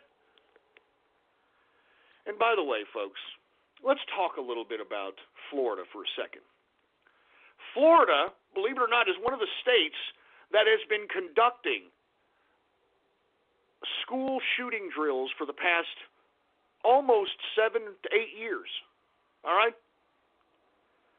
Now, I want to introduce you all to an organization that calls itself ALICE.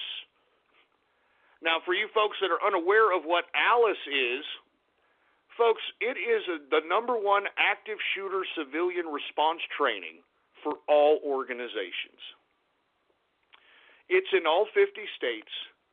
It's got over 1 million individuals trained to conduct themselves in these types of false drills.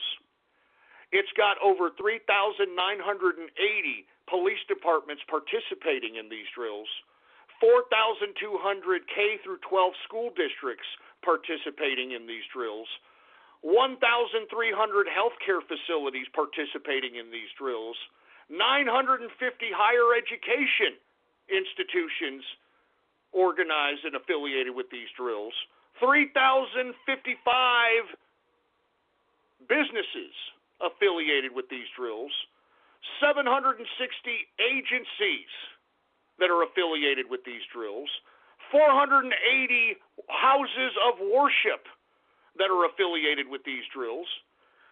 Now, what is ALICE? Okay, ALICE it's short for Alert, Lockdown, Inform, and Counter and Evacuate.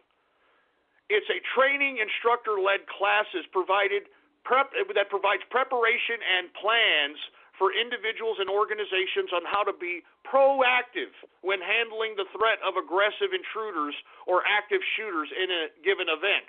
Whether it is an attack by an individual person or by an international group of professionals intent on conveying a political message through violence, ALICE training option-based tactics have become the accepted response versus the traditional, quote, lockdown-only approach. Now, why am I bringing up ALICE? Because, folks, Florida has been conducting fake active shooter drills since 2013 throughout the state. And I'm about to post an article right now on my Gab. Take a look at my Gab, folks. All right, take a look at my Gab. This is an article that was released by ABC News, November 14, 2014, okay? This is out of Florida.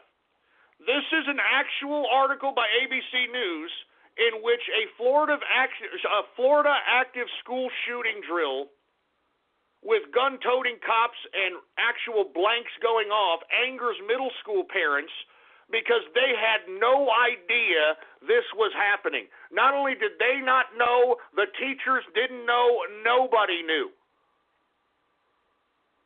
So if nobody knew and they went in there and they were conducting themselves an active shooter drill, then who the hell is going to know the difference?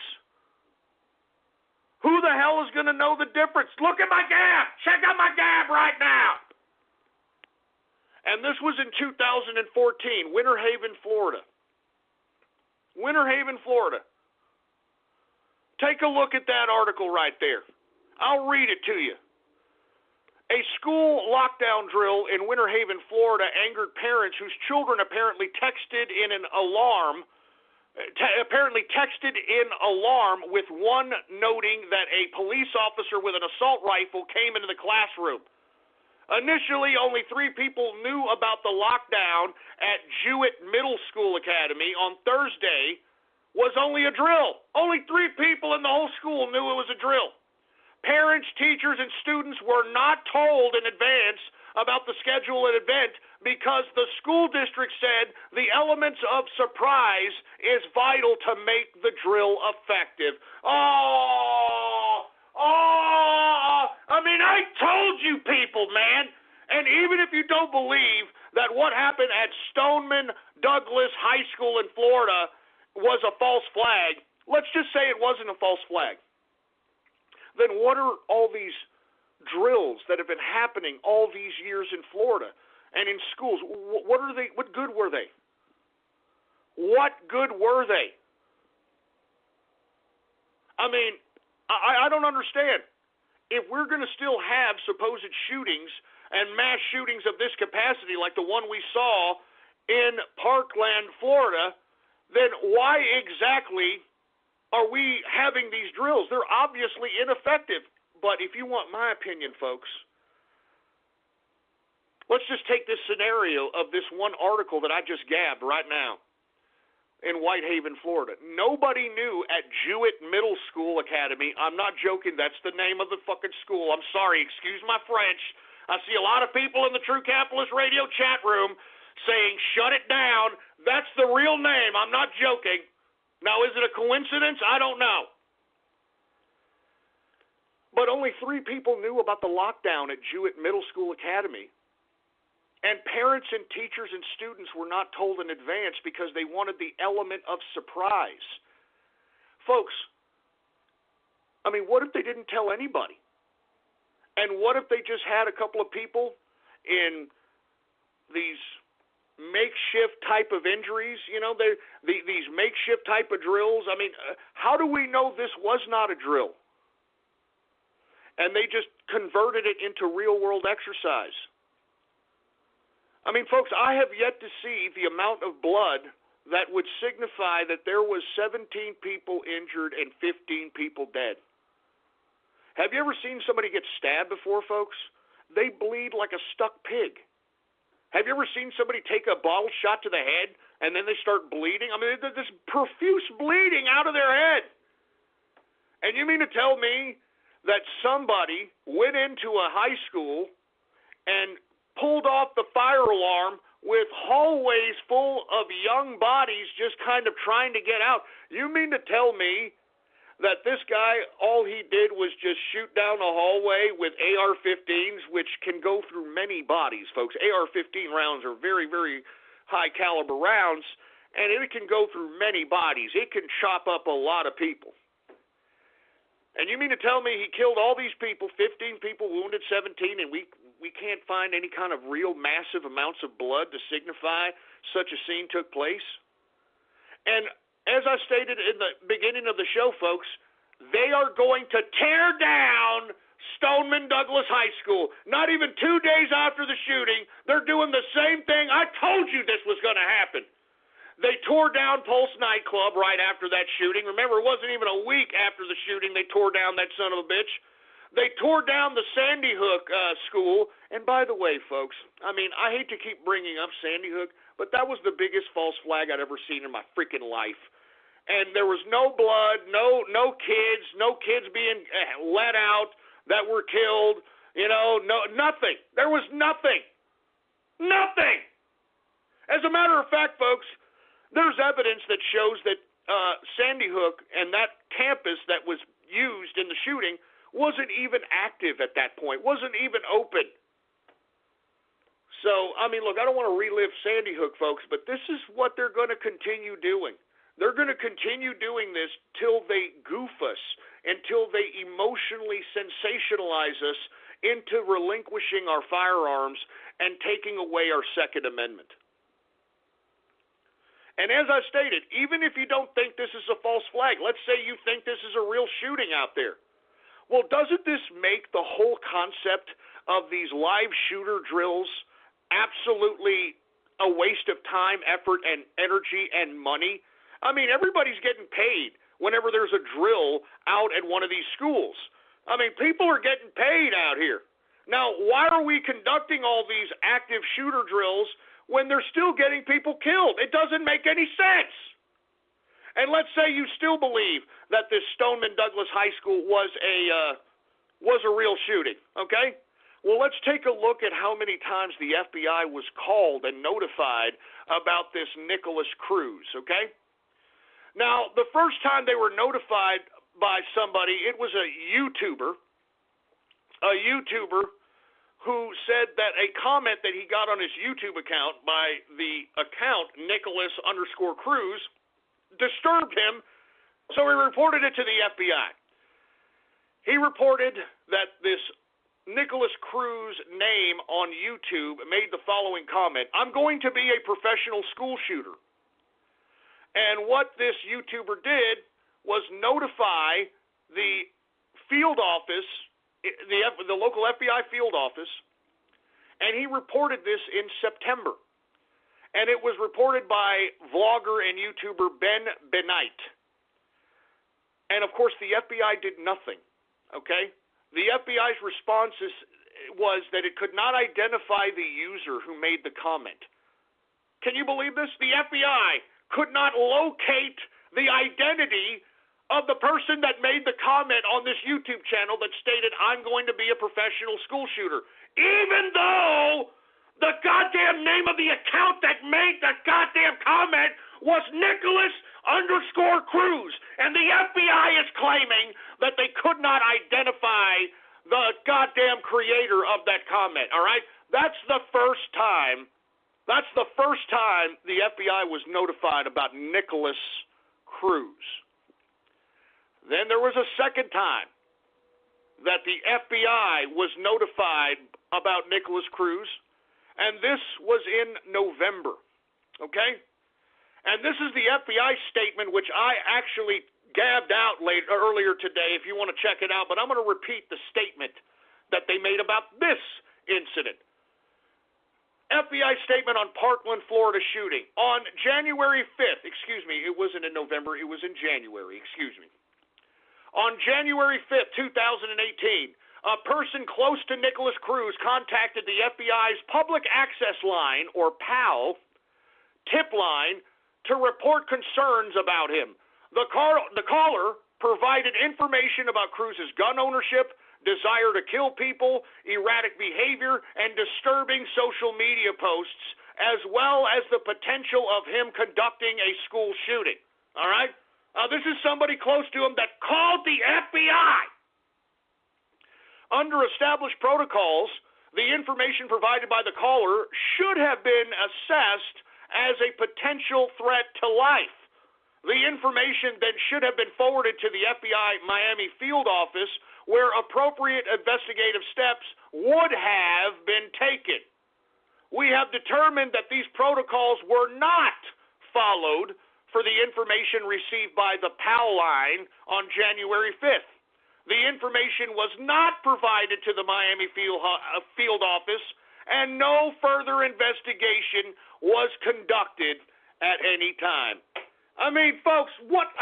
Okay, first, they're conducting all kinds of drills out there in Florida. All kinds of school shooting drills, active shooting drills that obviously amounted to nothing because we still have one of the largest and biggest mass shootings in school in American history. Okay, first and foremost. So right off the bat, all this Alice, all these school shooting drills were for naught, were for nothing. Okay? Secondly, we've got two different instances in which the FBI was told about this weird character, Nicholas Cruz, and they failed to do anything.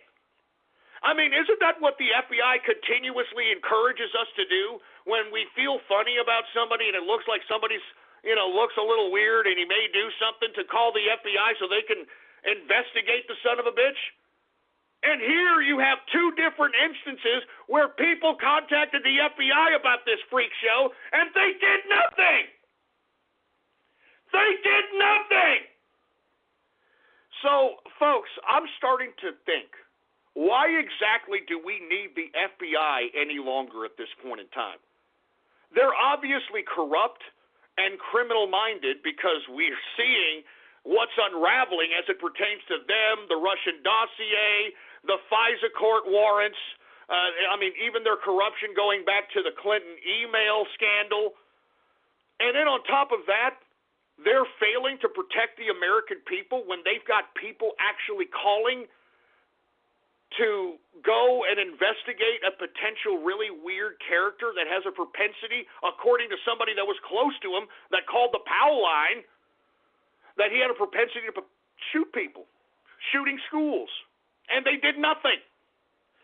So tell me why we need the FBI again. Can somebody explain to me why we continue to need the FBI? They are not keeping the American public safe. They're obviously abusing their authority so that they can politicize the Bureau, so that they can play kingmaker. All right? They're obviously not pursuing the right leads because, look, do we have to go back?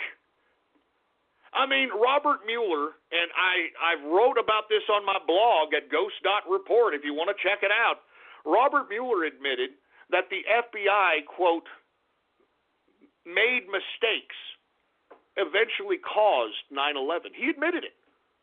And how come Robert Mueller isn't held responsible for his admission? As a matter of fact, let me go ahead and gab it for you people that, I can't find it, Ghost. What, AJ? I don't get it. As a matter of fact, instead of gabbing my article, I'm going to give you the exact article in which he admits. As a matter of fact, I'm going to read it to you. All right? I'm going to read it to you. All right? This was on May 30th, 2002, boy. All right? And I'm going to read this whole goddamn thing because why isn't Robert Mueller being held accountable for this lapse in judgment, huh? Was he careless and unsophisticated or something? This was on CBS News, okay? 2002, May 30th. FBI Director Robert Mueller acknowledged serious lapses in how the FBI mishandled some information prior to 9/11. Suggested for the first time that investigators might have detected the terrorist plot if they had pursued leads more diligently. Now, what does that sound like again here today? What the hell does that sound like? And let me continue. Mueller's acknowledgement came amid two disclosures of what could be missed hints about September 11th. The first was a warning from another agency to the FBI that a Middle Eastern country was seeking to buy commercial air flight simulators. The second was a memo from the Oklahoma City FBI agent who reported observing large numbers of Middle Eastern pilots and flight students in his area. Neither memo apparently drew much attention. And here's Robert Mueller's defense of his incompetence. Well, the jury is still out on all of it, Mueller said Wednesday at the FBI headquarters. Looking at it right now, I can't say for sure it would not have, therefore there wasn't a possibility that we could have come across some lead that would have led us to the hijackers. On Thursday, Mueller told ABC Good Morning America, I do not believe, based on what I know now, that we could have prevented the attack. I'm not ruling out the possibility at all. Of course he can't. Because that's their fucking job! Stopping these attacks is their fucking job! I'm not ruling out the possibility at all. We could have gotten lucky, absolutely. But from what I've seen now, I do not believe we could have prevented the attack. Oh, what a bunch of crap. What a bunch of crap, man. What a bunch of crap. And you know what he did after this? He decided, I'm Robert Mueller, and I'm going to list the Bureau's new list of priorities. This was the new list of priorities after 9/11. Let's go ahead and list them, okay? Protect the United States from a terrorist attack. Well, they pretty much drop the ball on that every single day, don't they? Protect the United States against foreign intelligence operations and espionage. Well, they dropped the ball on that because they just admitted today that the Russians meddled in our elections, and the FBI didn't do a goddamn thing about it because they were too busy getting Hillary Clinton off on her email scandal. What a bunch of crap. Protect the United States against cyber-based attacks and high technology crimes. Well, give me a freaking break. Everybody and their brother's getting hacked. Hey, even the goddamn credit report got hacked. Even one of the credit report bureaus got hacked, for Christ's sake, man. The freaking Obamacare website got hacked. I'm telling you, you have failed. Here's another one. Combat public corruption at all levels. That's a laugh. Combat public corruption? You, FBI, you are the public corruption. You. Protect civil rights. Oh, yeah, whose civil rights? Are you talking about the special rights that the Clintons have? That they're constantly able to shake off federal goddamn indictments like it's going out of style? Is that who you're protecting there, FBI? Combat transnational and national crime organizations and enterprises. Oh, yeah? Hey, FBI, how come we have Hezbollah trafficking drugs all over the country and funneling it through used car sales so that they can fund their Hezbollah organization, and not one of you have done a goddamn thing about it? How about that? Combat major white-collar crime. Well, who the hell knows what you're doing in that department? Combat significant violent crime. Are you really combating significant violent crime, FBI? Huh? I mean, I just exposed the fact that you failed not just on this recent Stoneman Douglas high school shooting, but you've also failed on 9/11. I mean, your own goddamn head of the FBI admits it, for heaven's sake. Let's continue going. Support federal and state, local, and international partners, whatever the hell that means. Upgrade technology to successfully perform the FBI's mission. Yeah, right. You know what? Get this crap out of here. Get it out of here! But that's what I'm telling you, folks. They admitted it. So why the hell do we need the FBI any longer? And moreover, when is somebody going to be held accountable for the FBI's incompetence? I mean, you people understand that the FBI has unlimited resources. I mean, it can use the power of the government's purse, which is an unlimited amount of money, to be able to conduct themselves in the type of operations that they need to take down bad guys. Instead, they're utilizing that power to get Hillary Clinton and Bill Clinton off and trying to remove duly elected presidents, etc. So, once again, folks, whether or not you believe this was a false flag or not, obviously, whatever the FBI was doing, whatever these drills, these active shooter drills that have been actively going on in Florida for the past 8 to 10 years have been doing, none of it's worked. None of it's worked. And this is all proactive garbage that would be conducted if we were to outlaw guns. So even the methods in which you people are claiming that are going to stop gun violence once we take guns away from people, it's already proven that it's not. All right? All your little safety measures, all your little gun-free zones, all your FBIs, it's not going to work. It's not. All right? I mean, it's as simple as that. It's already been proven. But in my personal opinion, folks, I don't think this was a real shooting at all. I mean, they're doing the same modus operandi as they did in Sandy Hook, the same thing they did in the Pulse nightclub shooting. And what are they doing? They're going to tear down the building. They've already made that. Not even 2 days after the goddamn school got shot. All right? Not even 2 days, they're going to tear down the goddamn school. How convenient. Let's just, they did the same thing after 9/11. Let's bring back 9/11 since we're talking about it. What did they do to all the steel in 9/11? They tore it down, they melted it, and they made a ship out of it. You remember that? I mean, they want to burn the evidence, folks. I mean, you would think that they would have that crime scene up and available so that maybe some of the parents that lost their children can hire private investigators to go overlook the scene and maybe find something that these obvious incompetent FBI agents or refuse or can't find. No, they're going to tear it down. And by the way, folks, I want to clear this out. This Nicholas Cruz, this guy was your perfect patsy for such a false flag. This was an adopted kid from Russia. He's actually a Ruski, and he was adopted, obviously, by Cuban Americans. His adopted father died early in his raising, and his adopted mother recently died in November of the flu. So this guy has no family, and guess what? He's a Russian.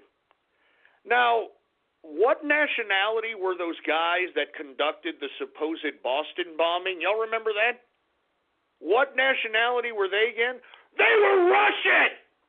And do you remember those Boston bomber kids? Their mom came out and admitted, I don't know what you're talking about. My son, he was working with the FBI. He was an informant with the FBI. The FBI contact my son all the time. I don't know what this is about.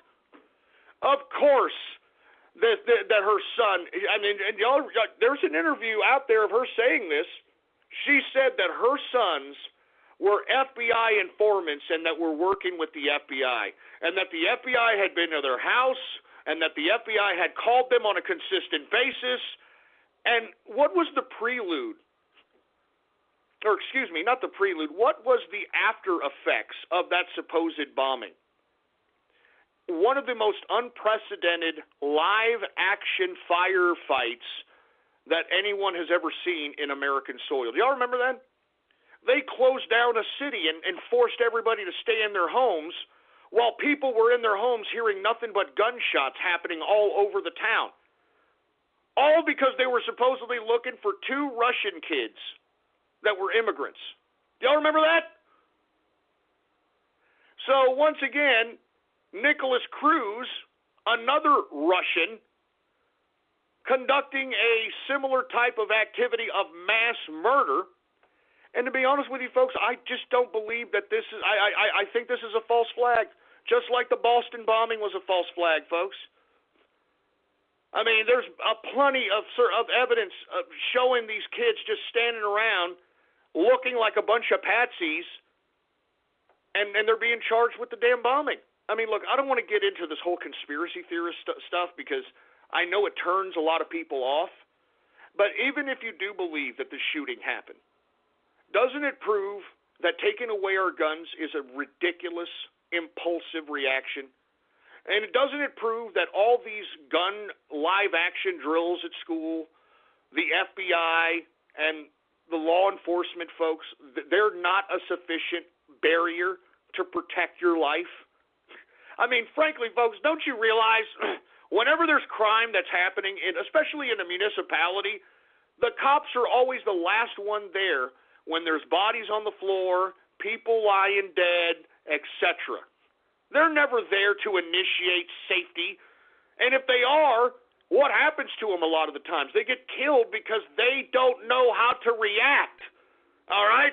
Their adrenaline's pumping, and they do some mistake against some criminal that has nothing to lose, and they end up getting wounded or shot. That's why you're hearing a lot of cop killing happening here recently. So that's what I'm saying, folks. I mean, in my personal view, I mean, even if you don't believe that this is a false flag, how you can argue that gun control will save lives is the most ridiculous idea that can ever be posed. Because you're relying your whole life safety on the police and the FBI. And we've already seen that both of them will not protect you. I mean, just take a look at the FBI. They were informed twice about this Nicholas Cruz, once in September by a YouTuber and another time in January by a family friend. And the FBI failed to investigate this threat. And yet you've got these grandstanding Democrats trying to call for gun control, folks? No. I refuse to sit here and think and believe that the police and the FBI will save my life without doing something myself to protect my own life. And that's why the Second Amendment is so important. The Second Amendment is so goddamn important, and you will have to pry the gun out of my cold, dead hands out here in Texas if you think that you're going to take away my Second Amendment. And I'm telling you this right now, all you pussy-whipped liberal leftist pieces of anti-American trash that are arguing, how many more people have to die, and oh my God, and being all emotional about this crap. Hey, why don't you go and talk about all the mass murder that's happening all over the world in every different war front? How come you're not crying for those kids? How come you're not crying for the kids in Syria that are getting caught with strays between all the different factions that are fighting in there? How about that? How come I don't hear you talk about the utter war zone that's happening in Brazil right now, where women and children are being killed based upon mere robbery? You know that they had to implement the military today, folks, in Brazil, so that they can assert authority and civil order once again, because Brazil has gone into a complete war zone and people are robbing each other, killing each other, shooting each other up there. I mean, folks, you people that are on the left make me so sick. You know that? You make me so sick. I mean, because of you and the way you feel, you actually think that that is enough justification to take away our God-given rights. And let me tell you, you don't care about these kids if they did die. You don't care about these kids in these goddamn school shootings. You don't care about gun control. The only reason you Democrats want to take away our guns is because you want to be able to dictate to us in a totalitarian capacity without any of us being able to retaliate in a physical capacity. Because I'll be goddamn if you idiot criminal assholes in Washington, D.C. take away our Bill of Rights. I will be goddamn if you people take away our Constitution. Hi, I'm a helpful Southern California Honda person, and recently we've been doing random acts of helpfulness, like repairing a family's home after a water leak, helping pay for a wedding, and surprising a deserving child with a birthday party at the LA Zoo. And during the Honda Dream Garage Spring event, we can help you too with a great deal on an award-winning Honda, like the all-new and completely redesigned Accord, the 2018 North American Car of the Year. Click the dealer locator link to find a dealer near you, and go to SoCalHondaDealers.com to suggest a random act of helpfulness for someone you know. Anyway, folks, we're already like 11 minutes into the third and final hour of the True Capitalist Radio broadcast. And, of course, I am your host, the man they call Ghost. And once again, I want to thank you very much for tuning in with me. Before we get started on anything else, I'd like to remind everybody to please spread it around like wildfire and let everybody know that True Capitalist Radio is in effect and in the house, and we are live every Monday, Wednesday, and Friday, 6:30 p.m. Central Standard Time, right here on the official website of the True Capitalist Radio broadcast. And by the way, you can download every one of my broadcasts that I have conducted for the past 10 years. You can download it for free at the official website, and it is blogtalkradio.com/ghost. That's blogtalkradio.com/ghost. And of course, if you have not done so, please follow me on Gab, folks. All right, type in your browser. You can get to Gab by typing in your browser right now, gab.ai. That's gab.ai. And you can follow me under the name Politics Ghost. All one word, no underscores. Politics Ghost is the name to follow. And by the way, folks, not only am I verified, I'd like to remind everybody that if you want to be a part of the exclusive True Capitalist Radio chat room, have exclusive giveaways, have exclusive content, all kinds of exclusive goodies, then by God, subscribe. Go to my Gab account, Politics Ghost, right now, and subscribe, baby. All right? And by the way, I'm going to be kicking back in the True Capitalist Radio chat room tonight. I'm going to be kicking back drinking with all the hooligans that are in there. So if you want to come kick back with us tonight, well, then by God, go to Politics Ghost right now and push the subscribe button. It's as simple as that, folks. Anyway, now that we got that all out of the way, let's move on to another subject matter. Folks, I talked about it earlier in the broadcast, but I'm going to talk about it again. The CIA is arguing in a court of law in a motion filed in New York City federal court. They are arguing that the public cannot see classified information that is given to, quote, credible journalists. Can you believe this crap? I mean, can you believe this crap? Good God, man. I mean, they're arguing this crap, man. I'm not joking. The CIA is finally coming out and saying that, yes, the mainstream media is the propaganda wing of the Central Intelligence Agency. They're basically coming out and saying it. All right? I mean, it's unbelievable how they're claiming that limited disclosures to reporters do not waive national security exemptions to Freedom of Information Act requests. Intelligence agencies and law enforcement agencies frequently deny records requests on the basis of protecting sensitive national security information, one of 9 exemptions written into the federal Freedom of Information Act law. Now, the reason that the CIA lawyers are coming out and stating that only trusted journalists can be bequeathed classified information is because there's a lawsuit, that stems against the CIA by a New York independent journalist by the name of Adam Johnson. And thank God we have independent journalists that aren't afraid to put their goddamn necks on the line and, request Freedom of Information Act requests.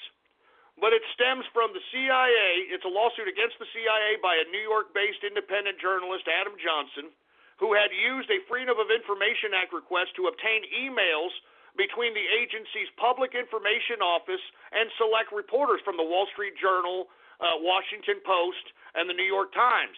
The emails the CIA provided to Johnson were redacted, leading him to question why he was not allowed to see the same information that had been given to the same reporters. Now, Johnson challenged the redaction in court, arguing that the CIA, once it has selectively disclosed information to unclear reporters, cannot claim the same information is protected by the Freedom of Information Act exemption. Now, the judge in the case appeared to find Johnson's argument compelling. In a court order last month, Chief Judge Colleen McCannon of the Southern District of New York said that the Freedom of Information Act's laws do not authorize limited disclosure to favor the journalist or otherwise. In this case, CIA voluntarily disclosed to outsiders information that it had a perfect right to keep private, she wrote. There is absolutely no statutory provision that authorizes limited disclosure of otherwise classified information to anyone, including trusted reporters, for any purpose.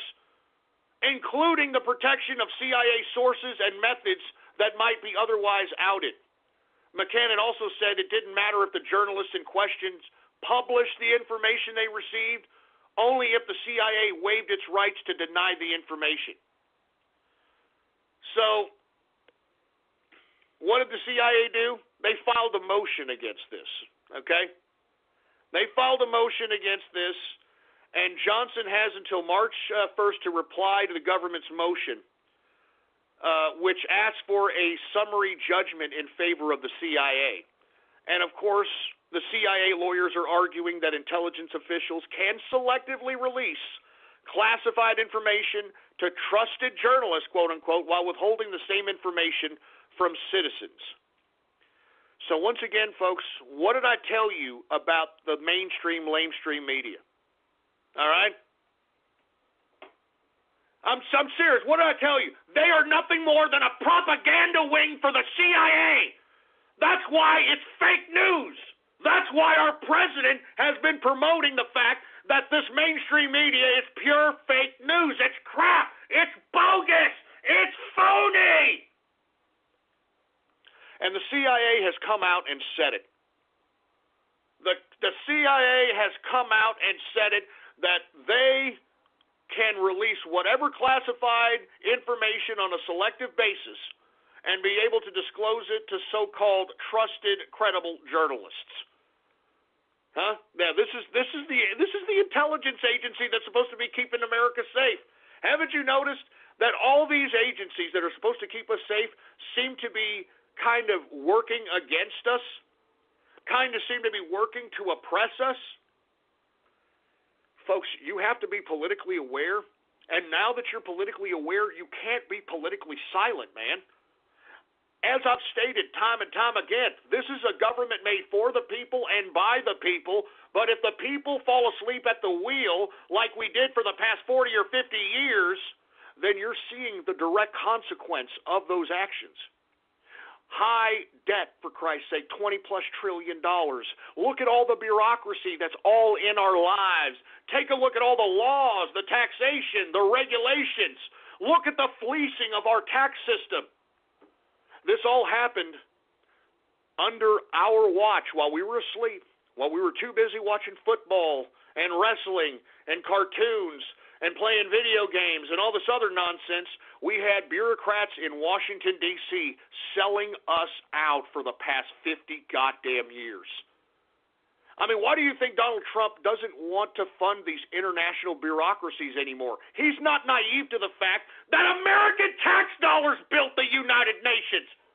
American tax dollars built NATO. American tax dollars created that ridiculous Paris Climate Accord. And who allowed these assholes to raid our tax system? These scumbags in Washington, D.C. These complete slimy assholes in Congress with their shit-eating grins and their disingenuous talk. As I stated, Washington, D.C. is the equivalent of a criminal organization as far as I'm concerned. And I'm telling you, folks, I mean, the sooner you people start understanding this, the sooner the government will start fearing the people instead of the people fearing the government. And I'm going to say it one more again. All right, freedom is not given, it's taken, boy. You understand that? And we need to take our goddamn freedom. We need to take our goddamn freedom from these filthy, soulless bureaucrats in Washington, D.C. Jesus Christ. Anyway, let me move on, all right? We're running out of time here. All right? Now, the President of the United States, and I'm going to make this brief, plans to reform the SNAP program, or the food stamps program, by replacing food stamp payments with a delivery system of a food box. Now, in this food box is going to be food that is basically comprised of what the government feels like you need to eat. I mean, I just don't understand this idea of giving people blank checks so that they can go out and basically just shovel unhealthy garbage in their gullet like a garbage disposal. And that's why we have fat, poor people in America. I mean, let me tell you something, folks. That's why a lot of people in the international community hate America. Because their poor are dying of starvation, and our poor are dying of obesity. They're dying of obesity. I mean, what's wrong with that picture?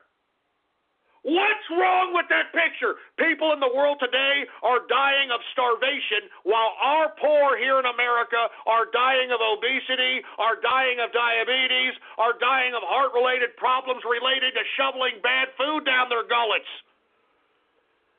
Now, I do appreciate that the president is going to reform food stamps because we need to get rid of this. And for a lot of different reasons. First of all, the costs. We need to reduce the cost of how much the American taxpayer is paying in food stamps, first of all. Secondly, these people that are impoverished, that are getting food stamps, need to put the freaking fork down. Now, how are we going to do that, boy? We're going to force them to eat what we tell them to eat. And they ain't going to be, going out spending your goddamn food stamp money on processed garbage, on processed sugar, salt, and fat, on goddamn soda waters, and all this crap. You get what you get, all right? And if you don't like the little food box, well, then get your fat ass up and go get a goddamn job so you can feed yourself. And from what I understand, folks, they're actually going to fill this box up with non-perishable items, like canned foods and things of that capacity. I mean, I heard Campbell soup. They're thinking about doing Campbell soup. Oh, man, that'd be great, wouldn't it? I mean, good God.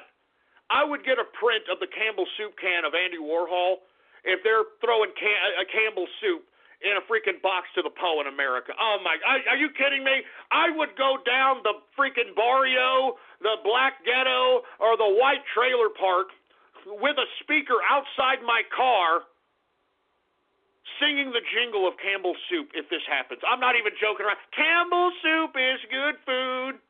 Campbell soup is good food. So I'm telling you this right now. I am perfectly happy with this, and this is going to force the poor in America to trim their fat asses down. They're not going to be able to chug down soda waters like it's going out of style. They're not going to be able to shovel in damn processed food down their gullet, all this frozen garbage. No. Campbell soup is good food. We're going to force these bastards to lose some weight, all right? And if you don't like it, well, then get a goddamn job.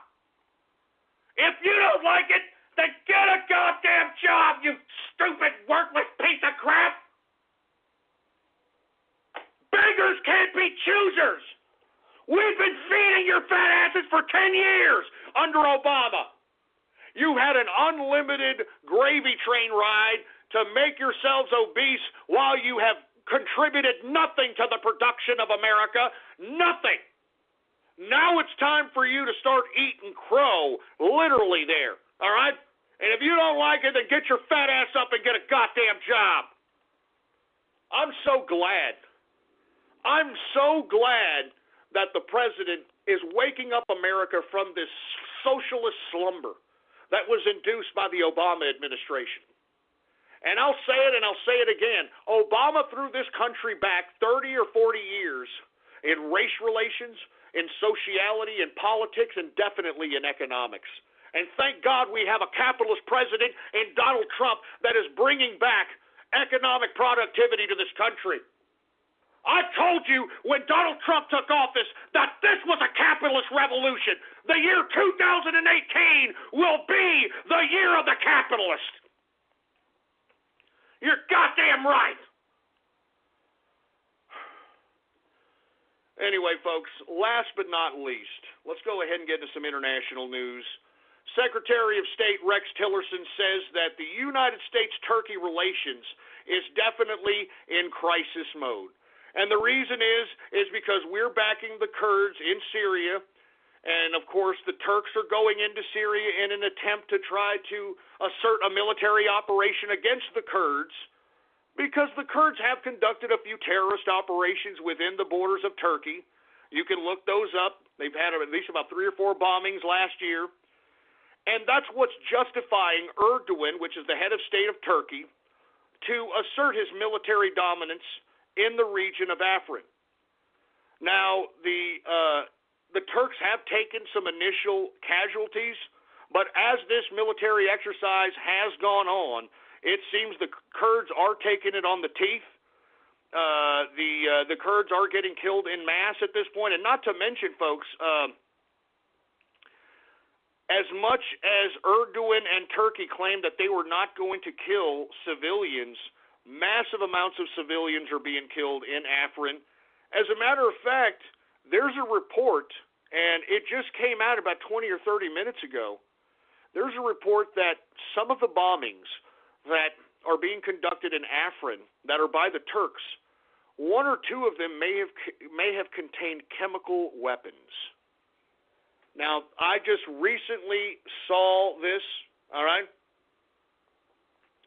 I just recently saw this, and I don't know if that means that they bombed someplace and possible gases and chemical weapons started releasing, or this means that the Turks themselves were conducting themselves in some kind of chemical weapon capacity. Now, with that being said, folks, going back to Rex Tillerson and how he said that right now we're in the midst of a crisis-based situation as it pertains to the Turkish-U.S. relations. And I have to agree with Tillerson here. I mean, we may have to confront Turkey. I mean, I'm tired of Erdogan. I'm going to be honest with you, flexing nuts out here. I'm tired of Erdogan going out and thinking that Turkey's such a badass army. Don't get me wrong. They've got a great tank regiment, okay? I mean, they've got a great tank regiment. Everything, as far as their military armaments and their artillery is great. But I don't think they have the heart to win. I don't think the Turks have the warfare to win. As a matter of fact, I think Erdogan is biting off more than he can chew, if you want my personal opinion. And if we have to confront the Turks in Syria, I say let's do it. I say let's go for it. I'm sick and tired of Erdogan thinking that he's going to flank, because this is what he's planning on doing, folks, all right? He's planning on flanking Iran and Saudi Arabia when both of these entities begin to conduct some kind of a military theater of some kind with each other. All right?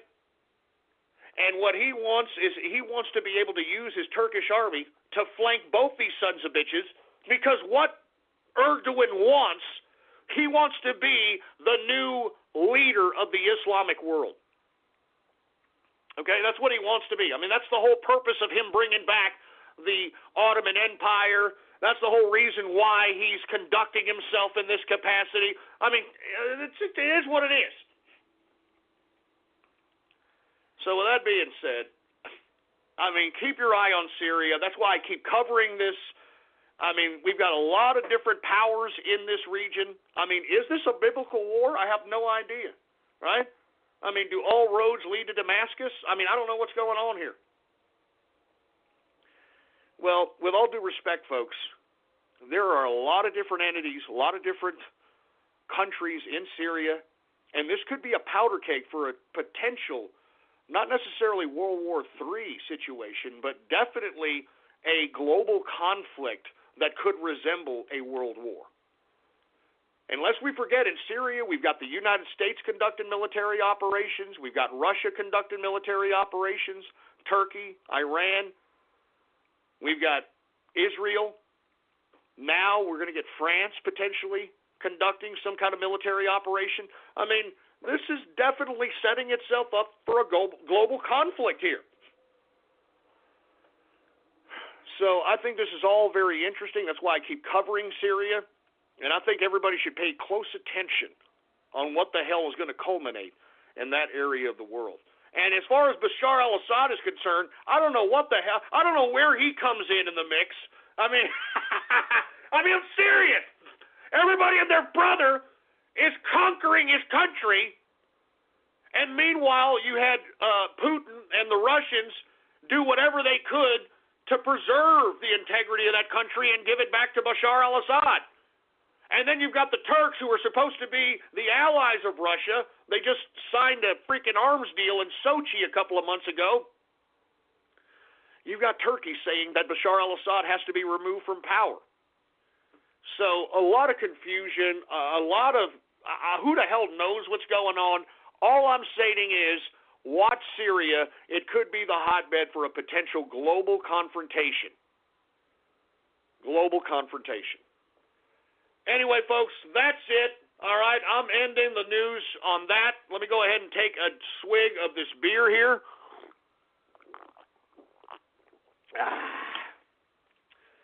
And I guess, man, there's almost 30 minutes left, for Christ's sake. I guess we'll go ahead and get to everybody's favorite part of the broadcast, and I'm talking about radio graffiti.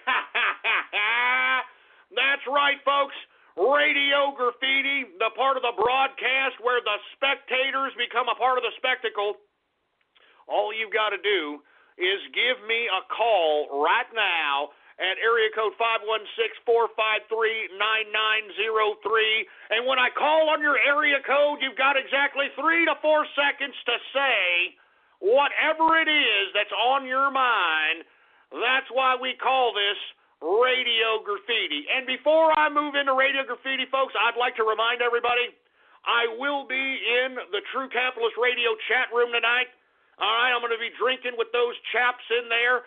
So if you want to have exclusive access to the True Capitalist Radio chat room, all you've got to do is go to my Gab account right now, Politics Ghost, all one word, no underscores. Go to my Gab account and subscribe, baby. Go to my Gab account and subscribe, and once you subscribe, message me on Gab, private message me, and let me know your Discord name, baby. It's that simple. As a matter of fact, we're going to be conducting some exclusive contests in the next couple of weeks utilizing the members of the True Capitalist Radio Show chat room, all right?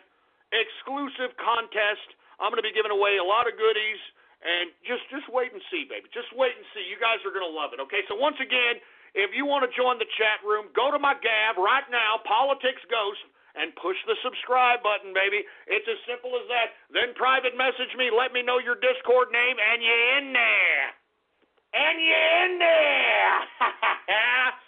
Anyway, folks, let's go ahead and get to the... Hey, engineer, do we got any goddamn radio graffiti calls to be had out here? All right, well, without any further ado, let's go ahead and get to some radio graffiti calls right now. All right, here we go. How about anonymous radio graffiti? Oh, Jesus Christ, here we go with the Helen Keller death mute. 704 radio graffiti. Cock and ball torture, CBT, is a sexual activity involving torture of the male genitals. This may... who cares? And turn that crap down, you pervert. Who cares? Who the hell else do we got? Hey, you know what, engineer? Hang up some of these unavailables, all right? Hang up some of these goddamn not available. Hang them up. Hang them the hell up. Last thing we need is some fat idiot Puerto Rican or Dominican or whatever the hell he is that should be working at a bodega and his dyke wife calling up and trying to think that they're cool trolls or something. Get out of here! 305, Radio Graffiti. In the face! Not so complex. Need it, want it, need it, have to have it. Face shot, boom, brains everywhere. Not the knee, not the arm, not the spine. Face! It has to happen. Face. Tired of waiting. No more waiting. All right. Great display of autism, sir. Good God. 469, Radio Graffiti. I'm bold. I got dentures. And I have a hover round. There. I know a place where you'll fit in. The Aluminum Vault Retirement Home, where things that turn to dust turn into Archive. And aluminum balls, you can bathe in our unfiltered water, surf the internet with our complimentary Wi-Fi, and you might even come across our neighborly prostitute. My wife? And your best friends will love it here, too. Let's open the other door. Oh, hello, Ghost. I didn't know you would come by. You son of a... And if any of our seniors get a tiny bit upset, we have the finest meds to help them feel better. Is that right? Yeah, spaghetti! Yay! Bring your baby boomers to us at Aluminium Falls, located 2 blocks away from where the Snakes Double Dip Bar. I'm Donald Trump, and I approve this message. Goddamn African booty scratcher! Goddamn it, son of a bitch! Goddamn it! Ah! Goddamn it, I thought we got rid of that African booty scratcher piece of crap! I thought we got rid of that African booty scratcher piece of garbage! Good God!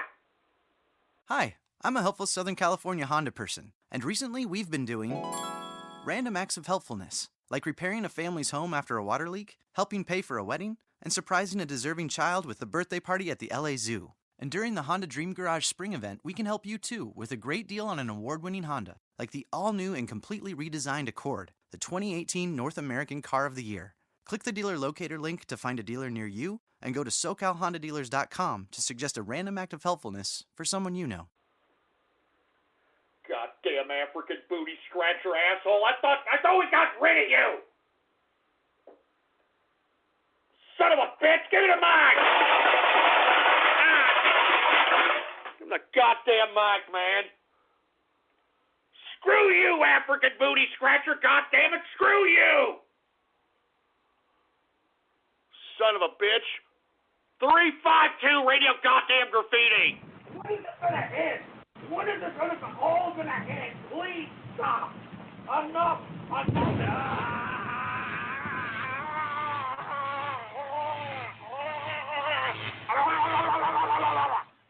Oh, God damn it hurts. What the hell was that supposed to mean? Huh? What the hell was that supposed to mean? Jesus Christ. 323 Radio Graffiti.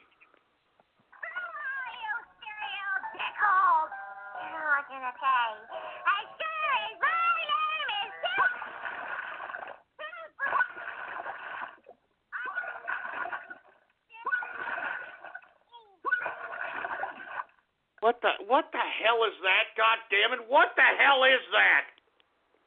Anonymous Radio Graffiti. Night Prowler Radio Graffiti. Oh, yeah. Look at that. Look at a little bit of that, baby.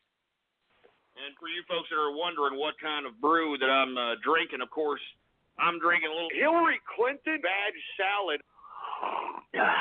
Good stuff.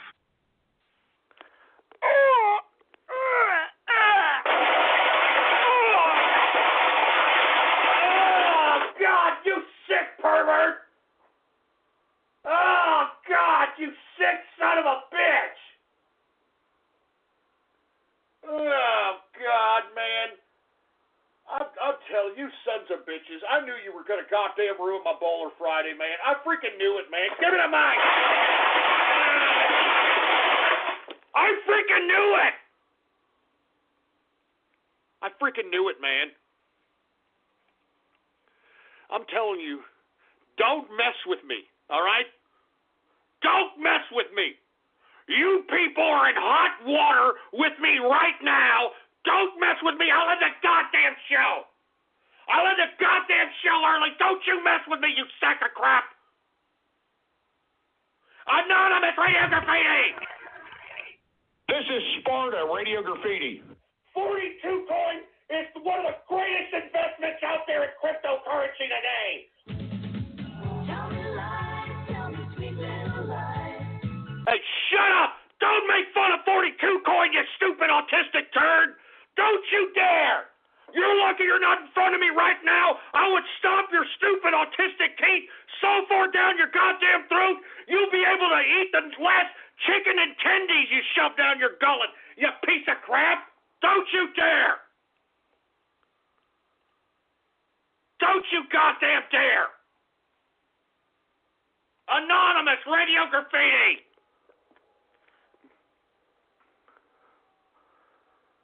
Great. Helen Keller deaf mute. That's great. That's just great. 518 Radio Graffiti. And did you see that he actually drew a My Little Pony character on the magazine of that firearm in question? Did you see that? Don't you dare try to take away my bronies, you piece of crap! You stupid idiot. I'd rather die than be any one of those that you just mentioned there, you stupid shithead. You ripped me off enough, you sorry sack of pot-bellied crap! I'd rather take a dirt nap than embrace communism or to embrace this ridiculous My Little Pony nonsense where all you stupid bronies keep shoving this crap down my hole. Look at this, bronies for Alex Jones. No, shut up! The bronies are with me! There are thousands of bronies out here that are jerking off to this ridiculous 8-year-old girl cartoon. It's sick. Cheers to all of you, for Christ's sake. Oh, my God. Right when I did that, look at my gab. Check out my gab. They got Alex Jones hanging out at BronyCon. The only time I'll go to a BronyCon is if me and the capitalist army are going to raid that son of a bitch. We're going to crash that son of a bitch. I will never, and I mean never, like My Little Pony, you stupid dumb freak show fandom brony jerk dicks. Maybe there was something that My Little Pony was doing. Maybe, just maybe, My Little Pony was trying to make you sick, twisted fruits capitalists. Let me go ahead and tweet out an article that's on ghost.report. Take a look at this. My Little Pony, all right? My Little Pony, capitalism is magic. Is My Little Pony really trying to subliminally turn its viewers into capitalists? No matter how much you idiots pray to the pony god, it's never going to happen. Look at this. Take a look at that. Capitalism is magic.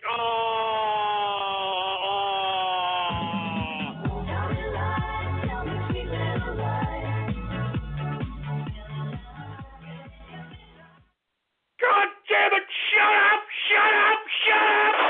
Shut up! Shut up! Shut up! Shut up! Shut the fuck up!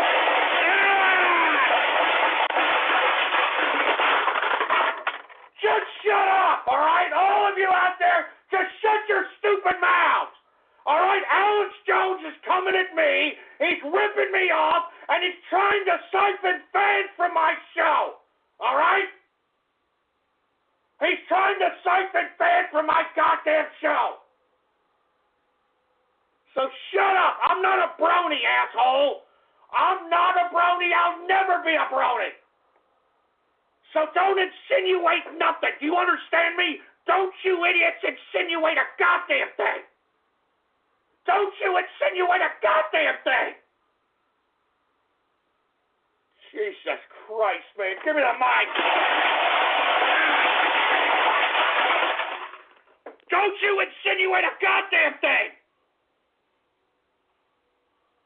I'm telling you, you idiots, you want me to goddamn end this show early, don't you, you sack of crap? You want me to end this damn show early, huh? Huh? Keep this freaking crap up, boy. Keep this crap up! Son of a bitch. Anonymous Radio Graffiti! Sleep within in the house. Put in company! Hello. Oh, my God. Is this real? I'm Donald Trump. Let me get my freaking gun out here, for Christ's sake.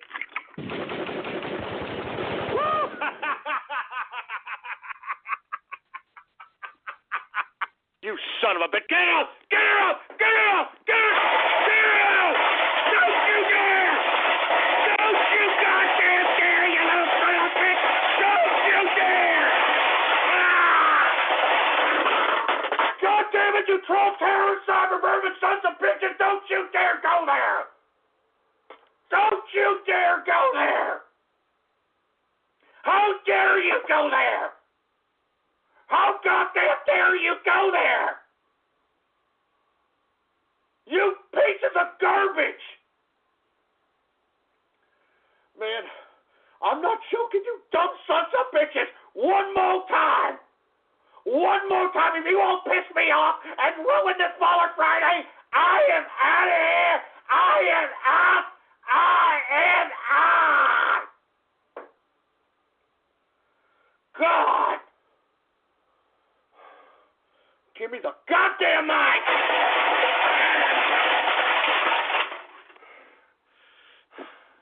I'm giving your assholes one last time. One last goddamn time.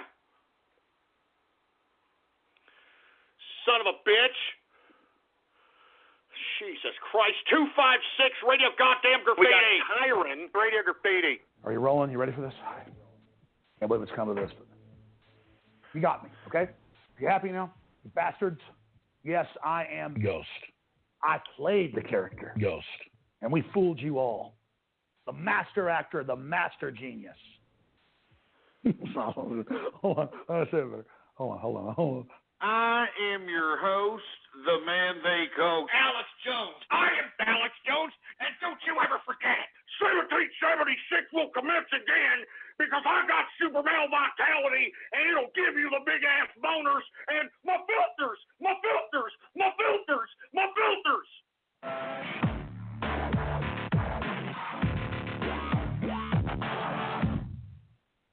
God damn son of a bitch! I'm not Alex Jones!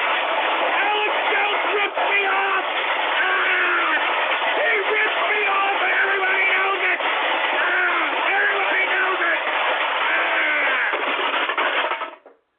Alex Jones rips me off and everybody out there that listens knows it! He's been ripping me off for years, man! He's been ripping me off for years! How dare you! Son of a bitch, is that what you want, huh? Is that what you dumb sacks of crap want, huh? My filters! You son of a bitch! I'm sick and tired of this crap from you people! I'm sick and tired of this crap!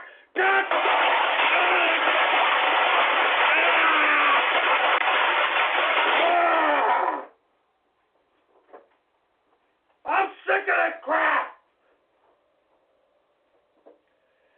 What kind of a goddamn Baller Friday is this, man? What kind of a Baller Friday?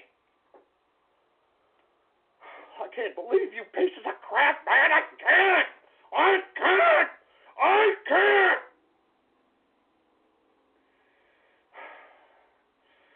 Goddamn sons of bitches, man. Give me the damn mic. I can't take much more of this crap, man. I can't. You know what I need, for Christ's sake? More beer! More beer, for Christ's sake! I need some more beer, for Christ's sake, man. I'm telling you, see what I'm talking about, man? You troll terrorists and cyber vermin pieces of crap.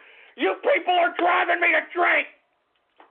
You're driving me to drink, for Christ's sake, just to take the goddamn edge off. You're driving me to drink, for Christ's sake. Good God, man. Good God.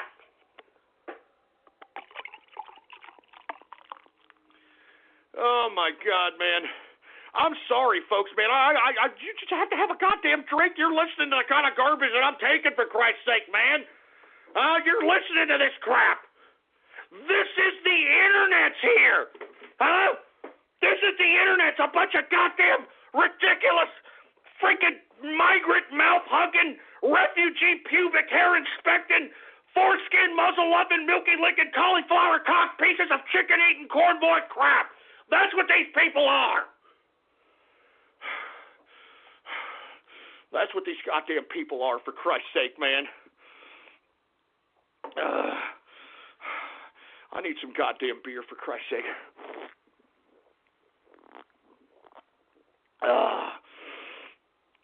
I'm sorry, folks. I got to do this, man. I mean, you're hearing this goddamn show, for Christ's sake, aren't you?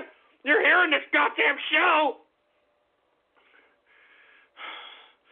Oh, my God. What a messed up Baller Friday this is, man. What a goddamn messed up Baller Friday this is. 352 Radio Graffiti. What do I do now? What do I do now? Do I take a trip to Africa now? This is True Mumbuku Radio. True Mumbuku Radio. The badass of game hunting. Give him fresh water or give him dead. Broadcasting from a third-rate third-world village in the savannas of Zimbabwe, Africa. Got away. And now he'll take it from here. The guy that finally moved out of San Antonio. The trans black they call Ghost.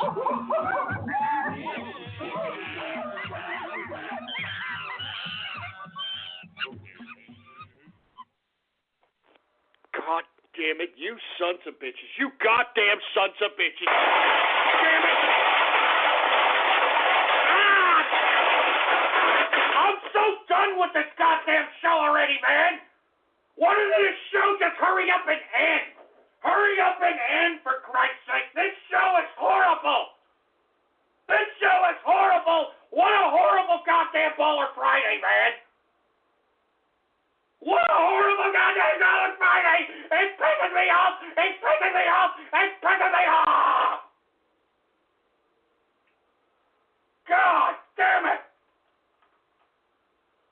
Give me the mic. You little fruity bastards, man. You goddamn fruit bowl bastards. I can't believe that you sorry sacks of crap would do this to me on a Baller Friday. I can't believe it.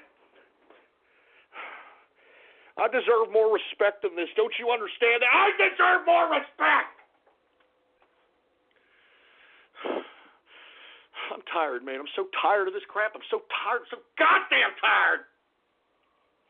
I'm so goddamn tired. There's only one store that has the freshness of a farmer's market, thousands of club sizes, great party supplies, plus all your everyday groceries, with prices up to 25% lower than supermarkets.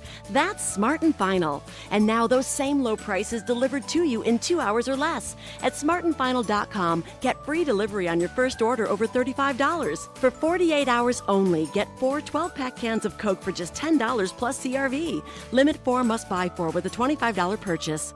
Easter's coming. That means friends and family, Easter egg hunting, and a delicious holiday meal. Whether you need 2 dozen eggs or 12 dozen, Smart & Final has the perfect pack. Hop in for a huge selection of candy, baskets, and ham, with prices up to 25% lower than supermarkets. This weekend only, 24 packs of Modelo, Corona, Heineken, or Pacifico beer are $18.99 plus CRV with $25 purchase. Limit to drink responsibly. Come in or visit smartandfinal.com for delivery. Smart & Final.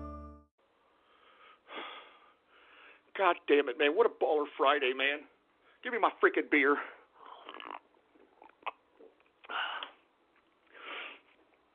I can't believe this crap. Anonymous Radio Goddamn Graffiti. Mr. Duck Radio Graffiti.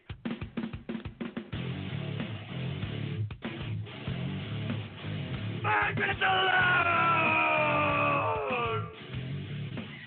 Good God! Magnets alone!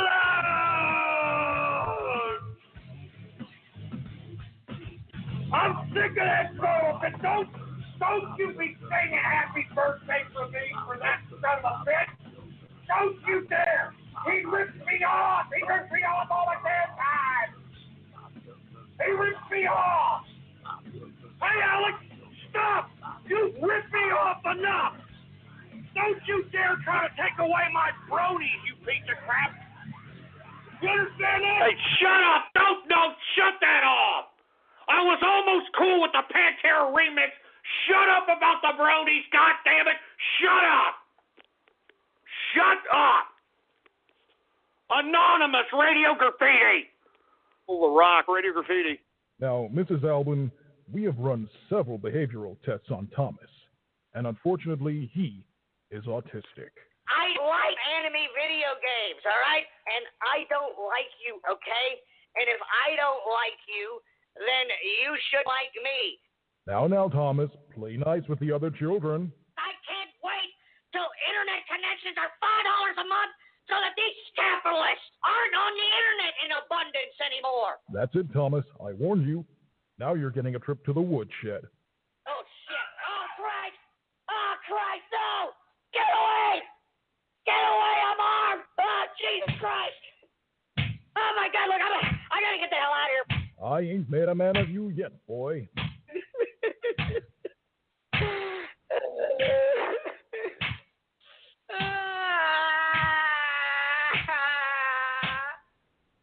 God damn it. Shut up. Shut the fuck up. I hate you. You're making me sick. You're making me sick of a goddamn Baller Friday. What kind of a goddamn Baller Friday is this, man? What kind of a goddamn Baller Friday is this, man? Oh, God. Oh, God. Oh, Jesus Christ, man. Stop making me sound like a fucking cartel. Give me the mic. Damn it. Excuse my French, but good God. I don't know how much more I could take of this garbage, man. I mean, what a goddamn Baller Friday. Are you all listening to this? What kind of a Baller Friday is this? Huh? What the hell kind of a goddamn Baller Friday is this? Oh, my God. Jesus Christ, man. 713 Radio Goddamn Graffiti. What is your confession, my son? Every day, I huff paint thinner with distilling. I know it's rotting my brain, but ever since Ghost smoked that THC on the air, I really just can't help it. Well, at least you're not doing hard drugs. Speaking of which, it looks like you're distilling this here. What is your confession, my son? I sold my entire stake of 42 coin and bought shares in a paint shop. Now, instead of giving me a dividend, I've agreed they can send me paint samples to sniff. Just make sure you use some solvent to even it out. Next. What is your confession, my son? In 2008, I voted for Hillary Clinton for president. It's okay. I voted for Obama that year. Oh, my. What? What? What the fuck? No! You goddamn liberals in disguise! I knew it! You're a damn liberal! You stupid, stinky, smelly liberal! Damn it! I knew it! I knew you were a goddamn mulatto-loving, liberal-loving piece of crap! I knew it!